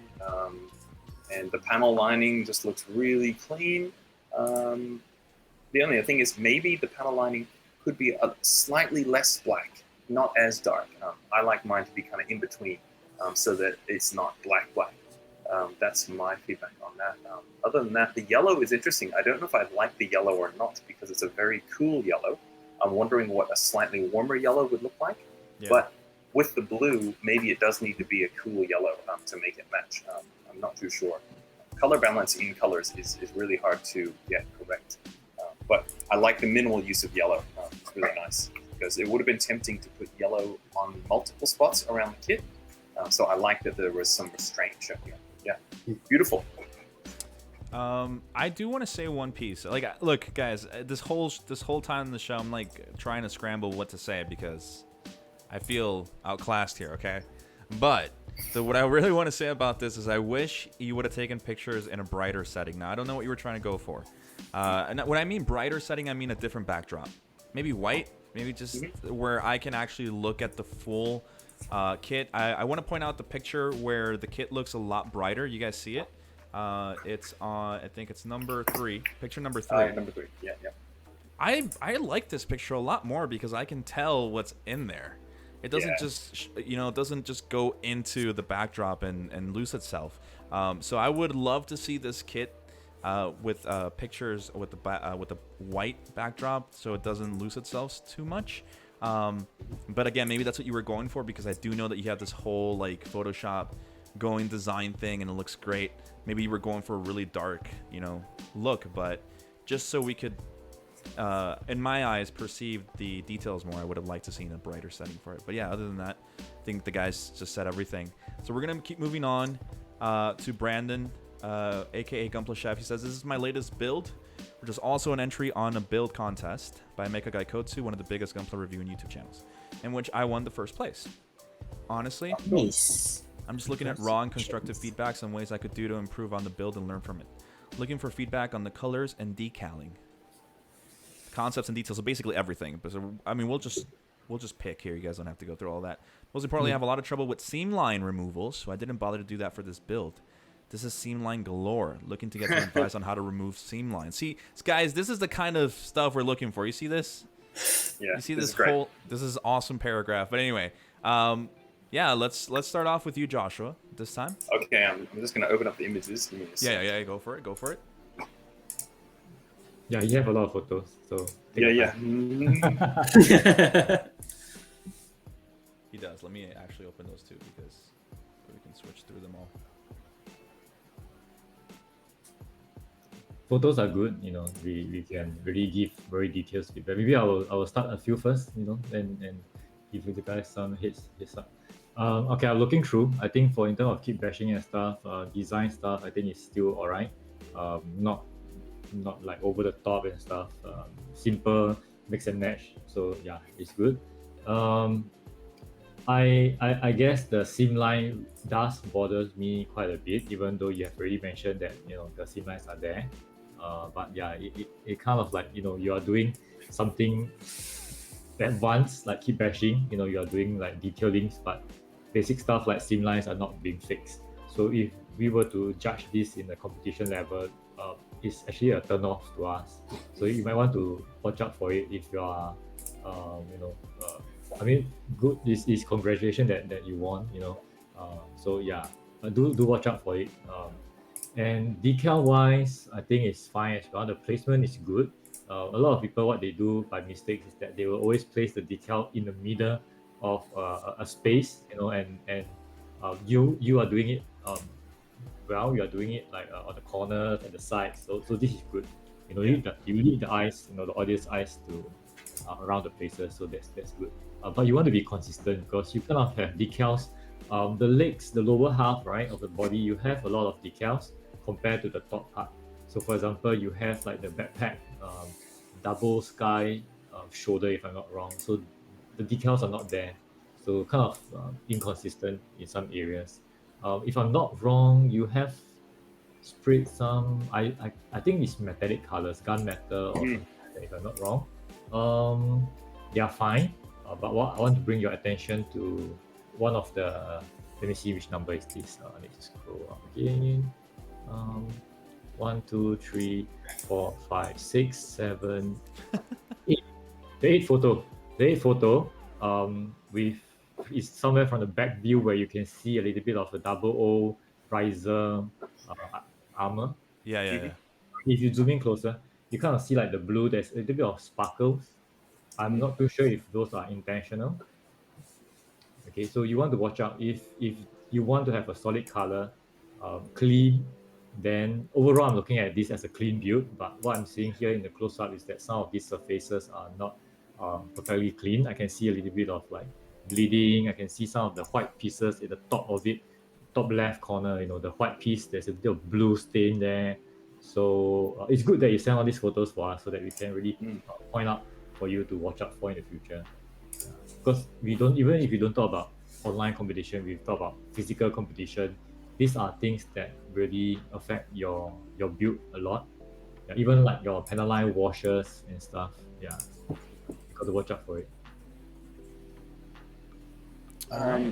Yeah, I would say from my feedback, the cleanliness, like David said, that's definitely something there. Like even the panel lining, I can tell some of it's just done with a panel liner, which works, but you can tell that it was done with a panel liner. There's too much contrast. There's not. We're trying to convey shadow between panels, and shadow isn't a solid line. So I do recommend using panel wash or another liner, or cleaning it up in a certain way so that it's not as contrasty. But I'll talk about the color placement. The color choices are really nice. The purple and the orange and the red, it's very warm red. All those colors work really well together. So your color balance in terms of all the colors being warm has worked out really good. And this is, I'm looking at the first kit, the one with the super long Hazel legs and the shoulder binders. But I think the color placement, there's too much color placement overall. This may be, again, my aesthetic, but it feels like sort of frame armsy, where there's just a lot of pieces and a lot of colors everywhere. And it looks like an explosion of parts as opposed to a cohesive suit. So if that's the aesthetic you're going for, that's fine. But I would think about not putting all the colors on every part like it kind of is. So a bit more restrained on where you put colors. That would be my feedback. Same with the decals. Adding the decals like on the woundwort legs on this kit. Those zigzag white decals, they look really cool. But of course, they break up that purple armor piece a lot. So that also makes the piece seem a little bit busier. So that's something that I would look at. And I'm not a fan of metallic metal sort of colors for frames because I don't feel that metal ever really looks metallic, like silvery like that. It's always a flat kind of color. So, but I remember doing metallic when I was earlier on in Gundam, and it's very fun having metallic colors in it. So if you like those, go for it. But I prefer a darker gray for metal sort of parts. Yeah, that'll probably be my feedback for this. Cool. Akio? Yeah, I totally agree with Joshua about color separation and color-wise placement of the kit itself, because it's happened too much everywhere. So I don't know where to focus on. I think like back to what I said before, like you can just like choose like which color you want to be your primary color and just start from that, and limit your color to 2 or 3 colors maximum. So it's not gonna be too much and too complex on the kit. And another thing I want to say is, I don't know, you intend to do a little bit of weathering or dirty spot on the waist, on the front skirt of the build, but it's look a little bit dirty to me. Compare, but if you want to go full weathering, just go subtle everywhere, because I noticed like there's some places that really clean, but there's some places like really dirty, and I'm not sure that what kind of builds that you want to aim for, which is a clean build or which is subtle weathering. So that's my point there. Yeah, and other things like those guys. So One other thing I was going to say is the shoulder binders and the backpack weapons. One thing you can do is do them in like the orange and gray suit, how you've done them gray. If you do them in a more subtle color scheme, maybe only 1 or 2 colors, very bland, what that does is it separates those weapons and equipment from the kit, and it makes the kit stand out more. So that's something you can do as well. All right. But I think overall the build is like really nice. Yeah. You have really nice kit bash there, which is like really good. I like the head a lot, and yeah, decals, like you can improve on decals too. Like don't place it too much. Find the right scale of decals for your build, so it's gonna help a lot. Yeah. I actually do have a little bit. I just have a few quick things because you guys said everything. But the main one, well, not the main one, but something I really like, and I know Gunpla Ghost actually picked it up, is the decal placement on the Woundworth one. On the head. You guys see that on the head? On the orange? That looks amazing. The contrast of the white with that orange is sick. I love it. But moving on from that, I agree with Joshua on this. I think, congratulations that you won, but I think that you could definitely do better with panel lining wash, because I can tell that probably what happened here, and this has happened to me on some of my just out of the box build kits when I panel lined them. If you look at that picture that I think it was David who pointed out, the one with the specs, you guys can see there's a huge smudge. And then you start looking at the smudges and you start seeing where some of the cleaning of the panel line marker or whatever it is that he used went wrong. And I think it does a disservice to the overall part of the kit, especially with the thing is, these are awesome pictures because you can actually look at every single little detail as opposed to just one standing there and you can't see everything. But I can see it in almost every picture, including on the shoulders of the Woundworth one, how you have smudges from the panel lining and places where it pooled together. I think, let me find what picture that was in that I saw, where you can see it pooled inside of like a little pocket, and I don't know if I can find it. But yeah, it's the panel lining. Oh, it's over here. It's it's picture number 16 because he actually numbered them. It's on the knees of the Woundworth. So on the orange, you can see the really like the black that just smudged everywhere inside of that. So I really love everything about this, but I would really kind of work on the the cleaning part. Yeah, because I'm almost sure you were going for a clean build, and unfortunately, with the way that you cleaned everything off, it sometimes things go wrong, unfortunately, and that just kind of messes things up because now it's not clean anymore. And yeah, so I would work on that if I was you. But yeah, that's basically it. Great job, Gunpla Chef. We're gonna keep moving on. Cyber Wolf, I'm sorry, Beam Shield is not something that we can focus on. This, so I'm sorry. I'm so sorry. Then we have here Herbie. How are you guys doing on time? We good? I don't want to keep good. you guys.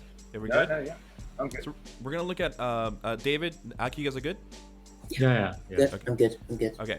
Herbie here actually did post something. He said critique on my modifications, paint, and really everything, I guess. But I guess we'll go with paint because that's a more specific one. And we'll look at these pictures. Is it paint?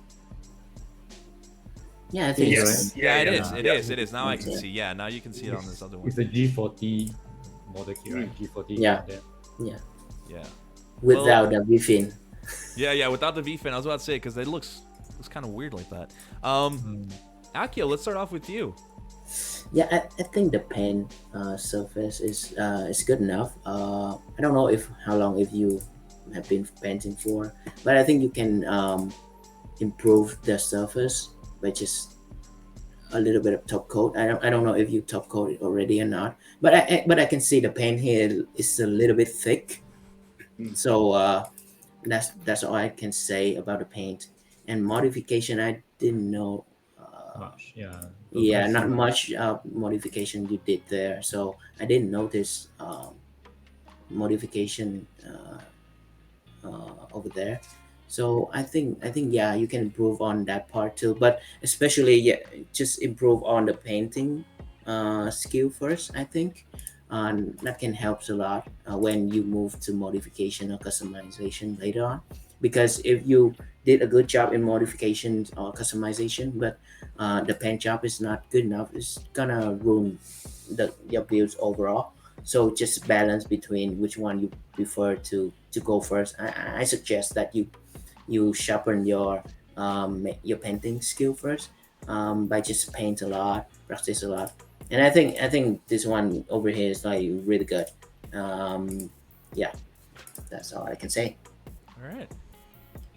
I think that's all that we can say for this because it's painted, and for me, honestly, it just kind of looks like the paint is a little bit thicker than it should be. It goes with how you thinned it down, but you can see it especially. Well, I don't know about you guys. All right, I'm not an expert. I'm just handing here some advice here. But on number 3, picture number 3, I think you can tell how thick the paint is. Which isn't bad. It's not terrible. It's not bad at all. But I think it could be smoother. That's what I mean. Yeah. Is this maybe done with a spray can? Yeah. I was about to ask that question as well. Ooh, you're right. I didn't even think of that. Maybe. Yeah, spray can. Yeah, because there's I mean, if the paint is thick and stuff, I think we can still forgive it. But personally, I find like if you zoom in closer, you can see a lot of dust and dirt around it. The surface is not very clean. So yeah, whether it's a spray can or airbrush, either way, those residue will still be there, and it actually affects the quality, the overall quality. Even if you were to do a flat coat over it, you might fix some problem, but the bumps are still going to be there. So my advice is, if you want, you can go and try to clean your kits before you paint it, wash it, let it dry. Just be patient with it.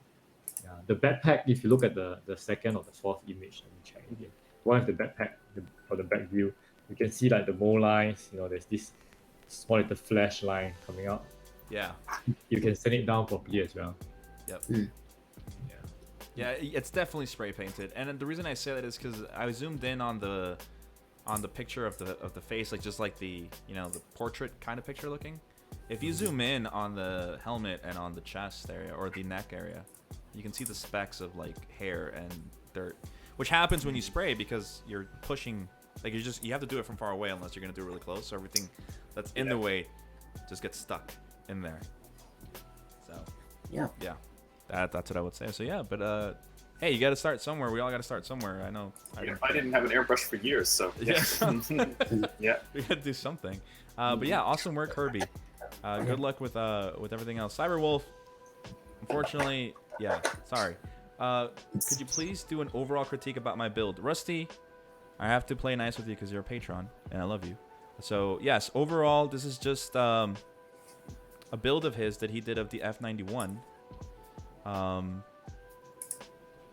Wow. Yes, quite a lot of photos as well. Yeah, he's got quite a lot of... Have you guys built Nice. the F91 Master Grade? This is the 2.0. Nope. Not the 2.0. Not yet. I've done the 1.0. Oh, I don't even know there's a 2.0. Yeah, this is- David, I mean, it looks very much the same. It looks very much the same, but so much more is improved on the posability, the armor, like gimmicks and everything, including like if you actually go down to the pic. I think he has it. No, he actually didn't do it in any of the pictures. He did it as disservice to this beautiful kit. Those like turban flaps in the back of the legs? They come out like it's like open hatch. It's so cool. Oh yeah. It's such a So cool this kit. is a 2.0. As a 2.0. Actually, I have it. Look, I can just stand up because I love it so much. It's right here.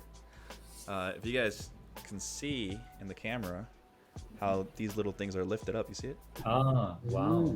Yeah, it's so nice. It's such a nice kit. But yeah, so he painted it, put decals on it, and yeah, let's overall, what do you guys think?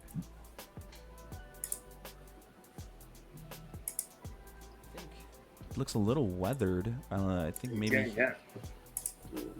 he went maybe for a little dirty. Yeah, I Like the think detail. yeah. Yeah. Then you can continue. Okay. Oh, yeah. I think he's kind of going for a little bit of weathering over there, and yeah, I don't know. I'm not a fan of glossy finish. But yeah, I can tell it's a really nice kit and really nicely done there. The color is nice, especially yeah. I think he did a little bit of weathering inside the frame, in the frame as well. Yeah. This kind of metal looks. Yeah, I Oh, like it. the dry brush. Yeah, I think it's gonna look better if you have a flat top coat, especially when you're weathering, because it's I don't know. That it's just my personal reference that yeah, I prefer a flat surface more when it comes to weathering. So yeah, not so glossy, but overall it's look pretty nice, especially the decals like really point out really nice. Yeah, cool. I love this. Yeah, I like the overall weathering on it as well. There's a lot of decals, which is probably too much for my taste. But that might be the aesthetic he's going for, like a super race car with all the livery all over it. Yeah. It's totally fine. Yeah. One thing I would like is the glossy as well. I'm the same. I'm not a fan of glossy, really. But again, if you can have a car that's glossy, and you can have a car that's in matte. Yeah. So maybe this is done in gloss on purpose. That's fine. So flat coat would have been nicer for me. But one thing, because of all the dark weathering, I would also like to see some white weathering or some pale weathering over the decals, as if the decals have faded a little. So they're dark weathering, but the decals are so bright still. So I'm thinking if you do a bit of a wash or maybe some weathering pigments, if you could get a white or something and put that over the decals just to soften them a little bit in some areas. And also maybe have some of the decals be scratched a little bit or torn off. That's something that I would think it would balance it just a little bit more. Yeah. For me, I guess I think most of the time when we look at model kit that are weathered, we tend to relate to matte surfaces, but I think in real life, sometimes most of our vehicles, like cars, right? Since F91 is kind of like Formula One kind of racing, the team, the surfaces are most of the time like glossy and stuff. So I can understand maybe why he's going for this approach. It's pretty challenging to do weathering on a glossy kit because we are so familiarized with doing weathered on a matte surface. What I would suggest you to research on, right, is you can try using like Pacific Rim. Pacific Rim have kind of lots of mecha suit that are kind of glossy as well. So it's kind of relatable. For me, what I will do here is that I will do more of like water streaks. Like, since F91 again or F1, those Formula racing, there's rain, and then you can see like water streaks and stuff. You can use it very well on glossy surfaces as well, especially since they're all white. For the blue surface, I'm not too sure if you are doing some shading. I can see some different tones there. I kind of like the tone, the different tones. Break up the monotonic, unlike the white, it's just like white. Whereas the blue, you have like different small little dual tones here and there on the surface. So it really stands out a lot. Decal wise, might be a bit too. I like the decals, but it feels like I feel like there's like too many decals sometimes, and the color is so contrasting. It's kind of like clashing with the red and the blue, So you got to watch out for it. The red refin kind of catch my attention as well, but I'm not really a fan of the red refin. Awesome. Rusty, I hope that you take that into consideration. I want to say one thing though. I think sometimes we call weathering anything that isn't just clean, and I think what this is meant to be, it's more like not weathered, but just it has a little bit of it's not clean, it's just dirt, like it got just used. Yeah, just used. Like you when you grab your car, we were talking about cars, right? You grab your car, you go out, and then there's a puddle, and you splash it, and now your car is kind of dirty, but it's not weathered. It's just dirty. And I think this is what this is. Yeah, like sometimes I want to add something too. Like when you finish your top coat, when you have your final top coat on, just make sure that you have a gloves on, so to make sure that you not accidentally like dirt your models. Yeah. Like I did that mistake before a lot. So lesson learned from that. Especially if you have flat like finish, it's getting dirty really easy. So make sure like gloves are on. So. Yeah. Usually what I do is I like to feel my model, so I don't like to wear gloves. So usually before I assemble, right, I would like to wash my hands. Go for a shower and stuff. So at least there's minimum oil on our fingers and stuff. Yeah. Well, there you go, Rusty. We're gonna move on to the last. Oh my God, we still have a couple more. Couple more. Oh whoa! I thought we were never gonna make it to the end. Yeah, we're almost done. We're almost done, guys. There's only 1, 2, 3, 4 more people. You guys down? Let's just do this. Yeah. Let's just get it out of the way. Let's finish it. Yeah. All right, let's do it. Let's do it. So the next one we have is Old School Skill, who's another supporter here and a great friend of mine. He says, "This is still a work in progress. Please, could I have your opinions on additions, removals, and modifications? The plan is to use only parts from the high-grade Barbatos kits: Barbatos, Barbatos 6.4, and Barbatos Lupus, Barbatos Lupus Rex. So basically just doing a mega Barbatos, it seems. So he's doing a little bit of a kit bash. So let's start with David here, who I know, if you guys haven't, go and check out his, you have classes, right? Yeah. I have them on Gumroad. Currently, I have 2 of them. One is for penalized scribing. The other one is for kit bashing. There you go. So yeah. So maybe I will talk a bit more. Yeah. Interesting concept here. We see 3 body of Barbatos. Yeah. I learned from him. I learned from his course too. So make sure you guys support. Thanks. I like the idea that you just want to use just Barbatos alone. The first time when I look at this, I think it's impressive how you can even balance the weight. Yeah, because you have like the 2 bodies sticking to one another. Aesthetically, I don't really think I don't know, maybe it's just for me. Aesthetically, the body, right, sticking onto the shoulder there, I might do something else instead. I might want the arms to come from the back, again, to add more depth and maybe I want a bigger arm. Yeah. So, but the thing is, this kind of concept has been pretty common already. So what I'm seeing here is actually pretty refreshing. It's just that aesthetically right now, I think there still need to be some time to play around with the shapes. Rather than just sticking things together again, you want to break the shape down further, and don't let people know that you're just where are the parts coming from.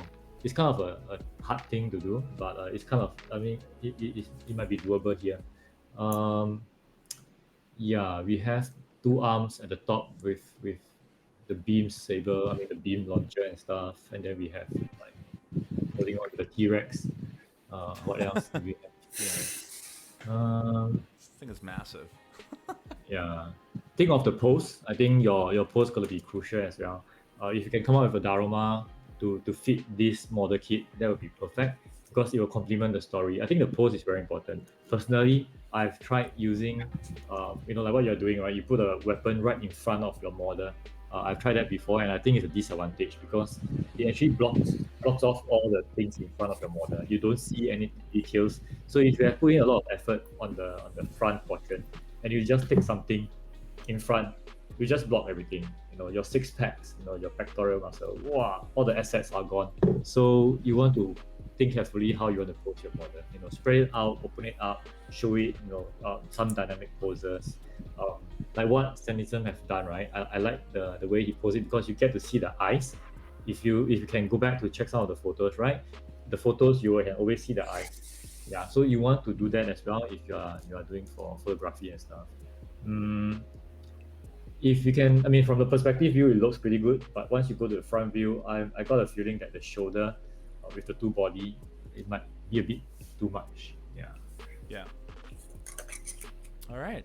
Anybody else want to give anything else here? No, I'm all right.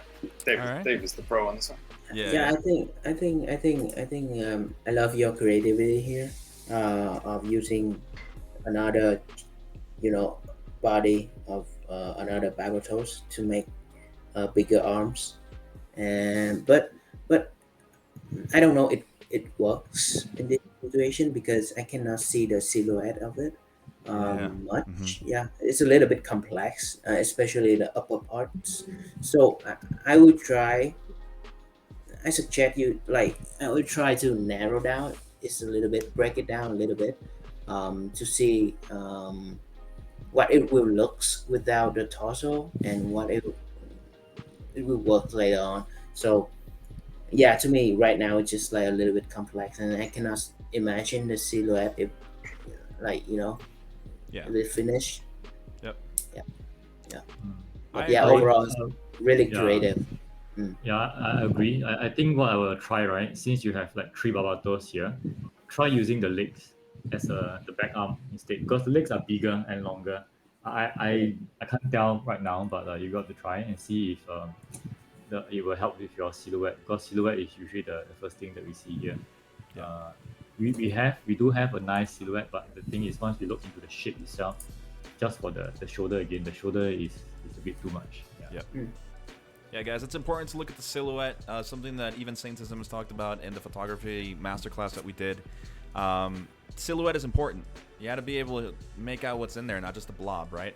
So yeah, keep that in mind, old school, and hope that helps. But we're gonna be moving on to Grumpy Mao, another one of our fellow friends here in Alberta, here in Canada. He says, last major project, maybe feedback on color choice. So this is the judge that came out a while ago, and what do you guys think? He said color choice, so let's start with Joshua here. Again, if you are submitting photos for feedback, dark background makes it very hard to give feedback. So tip, take some photos with a light background, but I'm sure these are just photos you had lying around. Color choice, I like it. It's very deactivated. The gray, again, having the gray on the big wings on the outside is really good because that means the white of the main mobile suit stands out more. So I really like that. And I'm not a big fan of metallic colors on kits, as I've said before, but I like the minimal use of this metallic blue. It's a nice dark blue. And the copper, again, copper sometimes doesn't work, but I like how this looks on here because the suit is such a super stylized design. It almost lets it be more permissible to have metallic colors out there in the open like that are very kind of eye-catching. Yeah. And the gray color on those side wing binders is nice because it kind of carries over a little bit of those gray markings that are on the shoulders there. They're very subtle, which is really nice. I think it's cool. I feel like I need one more color on the kit to brighten it up. Maybe if that blue was a little bit brighter, it might be better. But I'm not wanting to say too much because I think it looked really nice. Yeah. There you go. Nice. Very clean. David, Aki, you guys want to add anything to the color scheme, or? I think one thing I want to add is panel lining. I think he's forgot panel lining. As I look at the pictures here, I think it's missing some panel lining on places. So yeah. Additionally, like panel lining is important to stand out your kits, your builds. But I don't know if he intends to do it or he forgot. But yeah, some places like didn't have panel lining. So and another thing is I really like the metallic look of the joint at the back, and those are really nice titanium kind of look. Really stand out. Our flat color choice over there, and yeah, and I think the blue could be more brighter. It's a little bit dark to my taste. If it could be brighter a little bit and have a little bit of color separation here and there, it's gonna be really nice kit. Because the balance of the white color is pretty nice, and you have some small indent of the gray too, so which is really nice. But yeah, I think it's missing panel lining, I guess. Yeah, for me wise, I think the color wise, the color choice is fine. It's just like the photography is a bit too dark. You can't really appreciate a lot of the details that you have put in. For me, in terms of color, one thing that I will do additionally, two things actually. There's no primary colors, right? I mean, there's no very strong colors for us to focus on. And the details on this kit, there's so many things going on. So what I would do is, I can just pick like a fluorescent green or like a metallic green and try to place them in some of around the surface, around the model. Like for example, the shoulder. The shoulder itself, you have two lines coming up. All right, I can just paint that part like metallic green, and straight away, poof, your eyes will be like focusing on that area there.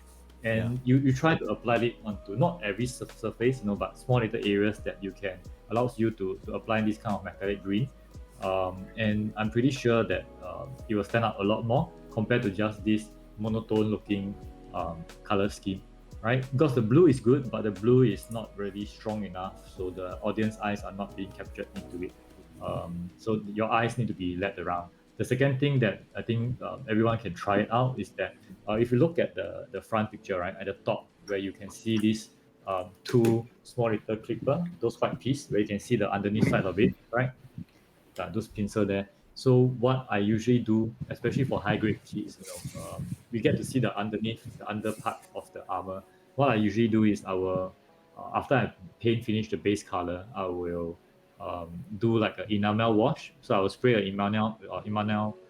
enamel gray, and then let it cure, let it dry, and then I will clean the edges. So you have the outer surface, which is the white, but the underneath surface, which is the gray, and then just top coat, fix flat or gloss up to your choice. Do your panel line, decal, whatever later on, and it makes it looks more three-dimensional. It doesn't look like it's just like a plastic model kit. You spray white, it's white. At least there's kind of a dual tone around. Yeah. Or even you can fill it with a putty if you want to fill the hole. I think that part is meant to be like open and closed. Oh, yeah. So it's like how you have on your car, like on the inside of the wheel well, they'll spray some rust proofing material or something like that. Yeah. Mm-hmm. Okay, that's great feedback. I honestly can't add anything to that. So yeah, take that to heart, and look out for it, because I honestly agree. The blue is such a beautiful color.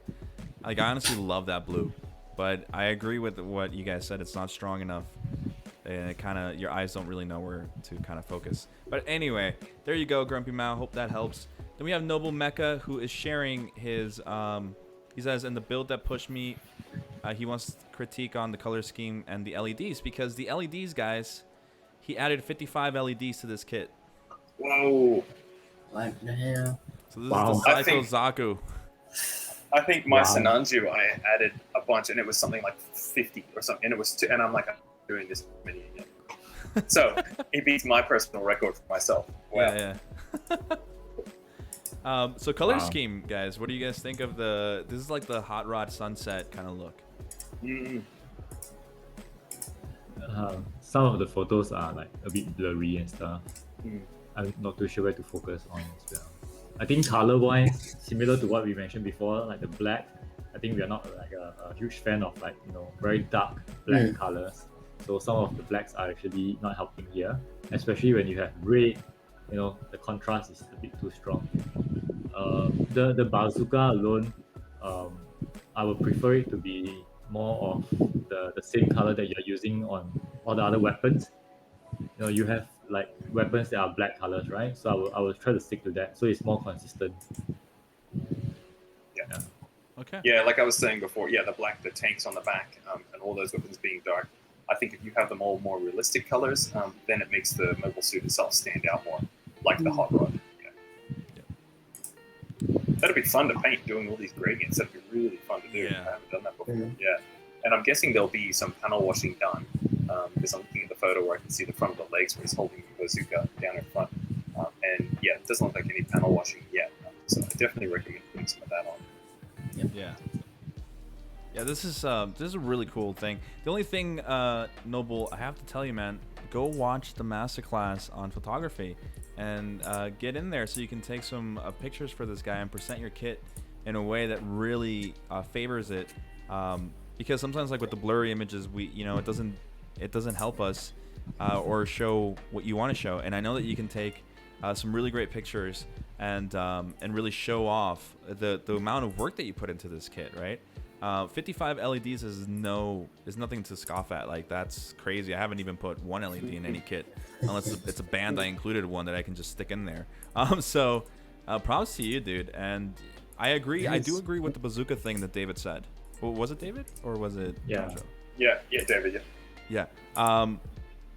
I would have liked to seen a different color on it because like the way it's holding it, it kind of just blends in with it, and I can't really tell it's a bazooka. Maybe that's what you were going for, but yeah, I wish I would have seen something else with the bazooka itself. Akio, anything you want to say? I think he can improve more on the decals placements. Like some decals are off, and just randomly put, like especially the one and the big tank. So he just put the decals like in the middle. So reference is suggested.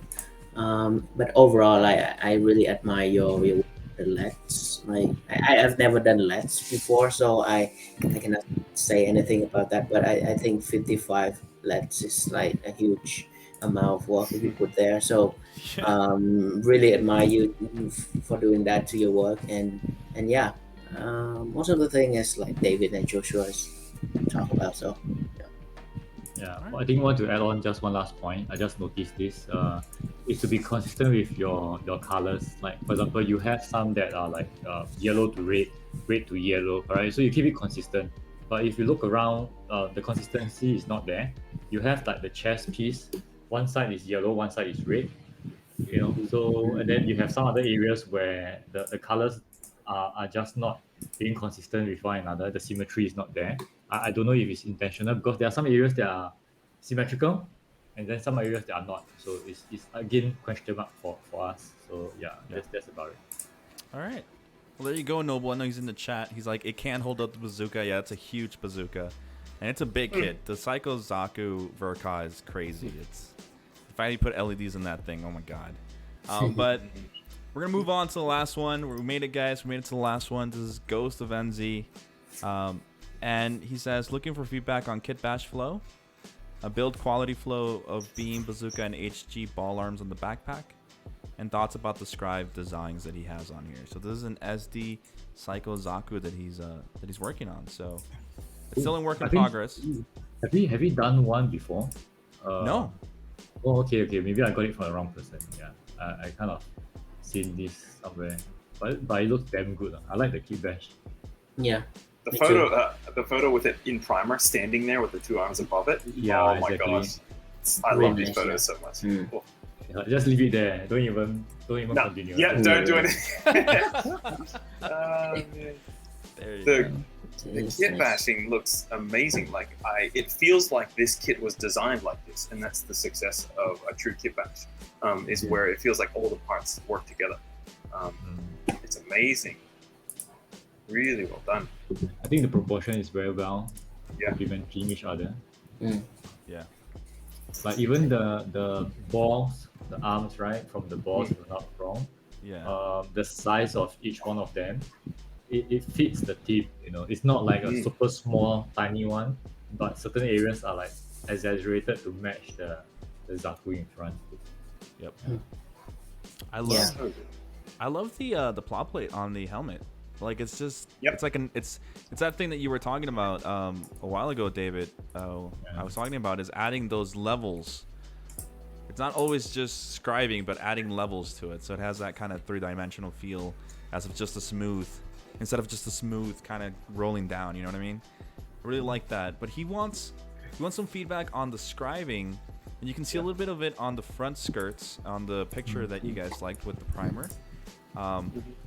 There's some pictures there, and then also on the shield, which is something that he also scribed and designed himself. So, what do you guys think of that? I think the size of the stripe on the shield is different size from the front of the kit itself.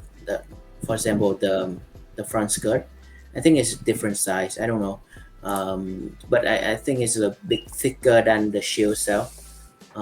So just like consistent with the size when you use chisels to striping, but overall the shape is pretty nice. Yeah, I like the pattern that you put there, especially on the front skirt.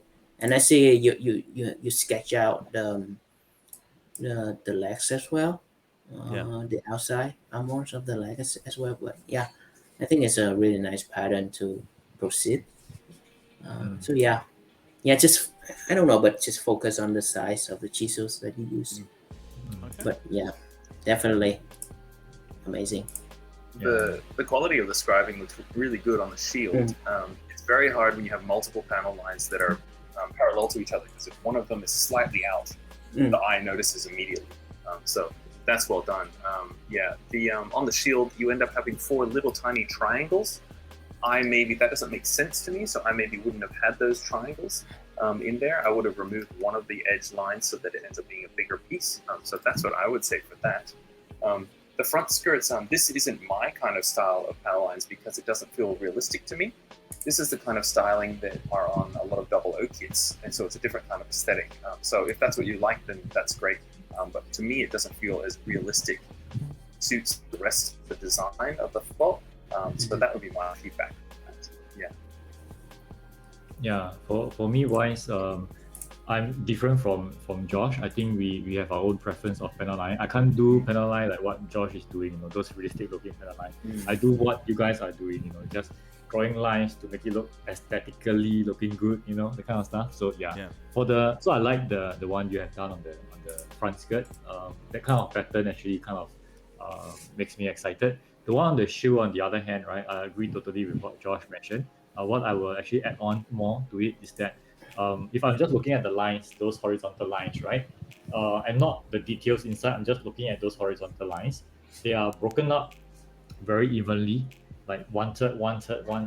So personally, for me, I wouldn't be doing that. I would be breaking them into like different ratio and stuff. So right now, we see the lines, all over places. I'm just guessing that some of them might be erased later on. You can correct us if we are wrong. So just let us know what you are doing there. Even at the bottom part, you have just at the bottom of the shoe, you have another beveled looking shape there.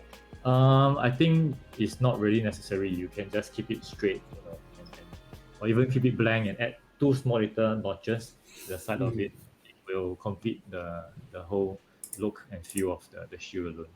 Yeah, everything else I really like the overall proportion, the scribing, the panel lines that you have planned out for it. Yeah, is matching what I have on my courses as well. So yeah, you're doing well here.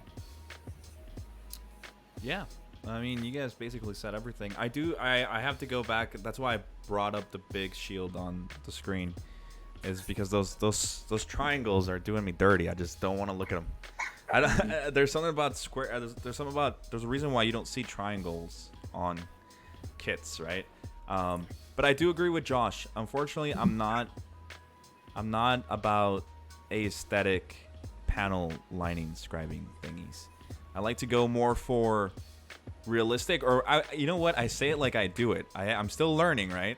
But in my preference and style, I'd rather go for something more realistic, kind of like what Robbie Pla does, and Joshua does, and Ryan does. I think as much as I do like the design on the skirt ones, I do understand where it's like, it's a little too much. And honestly, with Akio, if I'm not mistaken, Akio, you and I talked about this when EA put out one of his designs for his Sasabi, I think it's the skirt. Because the skirt one that he did is just too much. It's too busy and there's way too much going on as opposed to what he had done already. So I think what's happening here, and I think because you guys mentioned it, but separately, is you have aesthetic ones and then you have realistic ones with the shield, and it's a little weird. Like the style is a little weird, kind of meshing them. Does that make sense? Like either you go for realistic or you go for artistic, which Bishop here on the chat says this is an SD kit bash, which makes me prefer artistic panel lines over realistic. But it's like, which one are you going for? But other than that, everything looks great. I've been waiting for this to be done, and I know that you've been busy, Ghost, so I can't wait to see that. If you guys didn't know, Ghost and I have a little, we actually had like a deal go on where it's like, because he was working on a Banshee, like a really, really cool Banshee. But when I put away my Jesta, he put away his Banshee. He's like, I'm not finishing my Banshee until you finish the Jesta. So it's kind of like a, what am I going to do? But anyway, Ghost, you're doing great, man, honestly. Can you take this final photo with it in primer and stuff? If it's still like this, can you take a photo like this with a nice clean background as if you're doing the final photo shoot and do a couple photos just so you have them, please? I want to see those side by side with the finished product because I enjoy this stage just as much as the finished product. So do that for me, please. All right. If you can be bothered. Yeah. It's beautiful. Sure. It's beautiful work. It's after all the comments, this is stunning. Yeah. Yep. Well, guys, we officially made it to the end. There's nothing else. That's it. Thank you guys for being on here and helping out and giving some feedback, and hopefully you guys take it to heart in the constructive criticism kind of way, to help you guys out. This is the reason why I wanted to do this. David, Joshua, Aki, you guys have anything to say before we end the show? No. Thanks for everybody for submitting photos and asking for specifics. It's really fun giving feedback when we know what you guys want. This really feels like we're being helpful. Yep, guys. Make sure that next time, if we do this again, which we might, or I might, and I might have different guests on, just maybe to vary it up. It'd be really cool, I think. It's a cool idea that I just had. But yeah, specifics, guys. Be specific with what kind of feedback you want. It's kind of like that.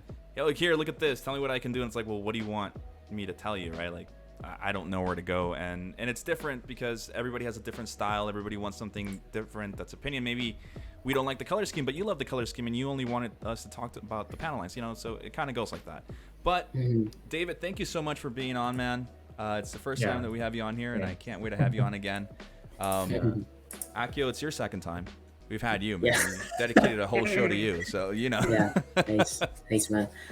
One thing to add, like after the feedbacks, like I don't want you guys feel, too heavy into this one. Just have fun. Have you guys out and just have fun with it. Don't take it too serious and force yourself to improve like really fast and improve a lot. So just spend your time accordingly and just have fun. Don't take it too serious. I did it before and it works. So just have fun. Awesome. I think from me is that thanks for inviting me over, to join this group of like handsome guys around here. Oh, thank you, man. Yeah. Yeah, and I think for the comments that we share, it's from our heart. But if it's unfortunately if it is offended you in any way, please forgive us. We don't mean it in that direction. If there's any areas that I think we didn't state out very clearly and stuff, yeah, I think it's fine. You can just drop us a message to ask clearer what are the things that you want, and especially for those who didn't get the chance to get the review and stuff. If you want to, just drop us a message, Instagram or whatever. Yeah, we should be able to reply you, right? Yeah. That's actually awesome you say that, because that's the answer to what someone said earlier about how to get all of you guys on, how I sweet talk you. All of these guys are super accessible. All you have to do is message them, and they'll message Ask you for the back. bank account. Ask for my bank account, and then Ask for the bank number, thing transfer. Joshua, thank you so much, man. Oh man, my pleasure. Always honestly, fun. You're awesome. All right, guys. Well, then, remember that today's show is brought to you by USA Gundam Store, and use the code TALK10 next time that you want to purchase something from them to save 10%. But with that said, we are leaving, and we'll talk to you guys on the next one. Goodbye. Bye.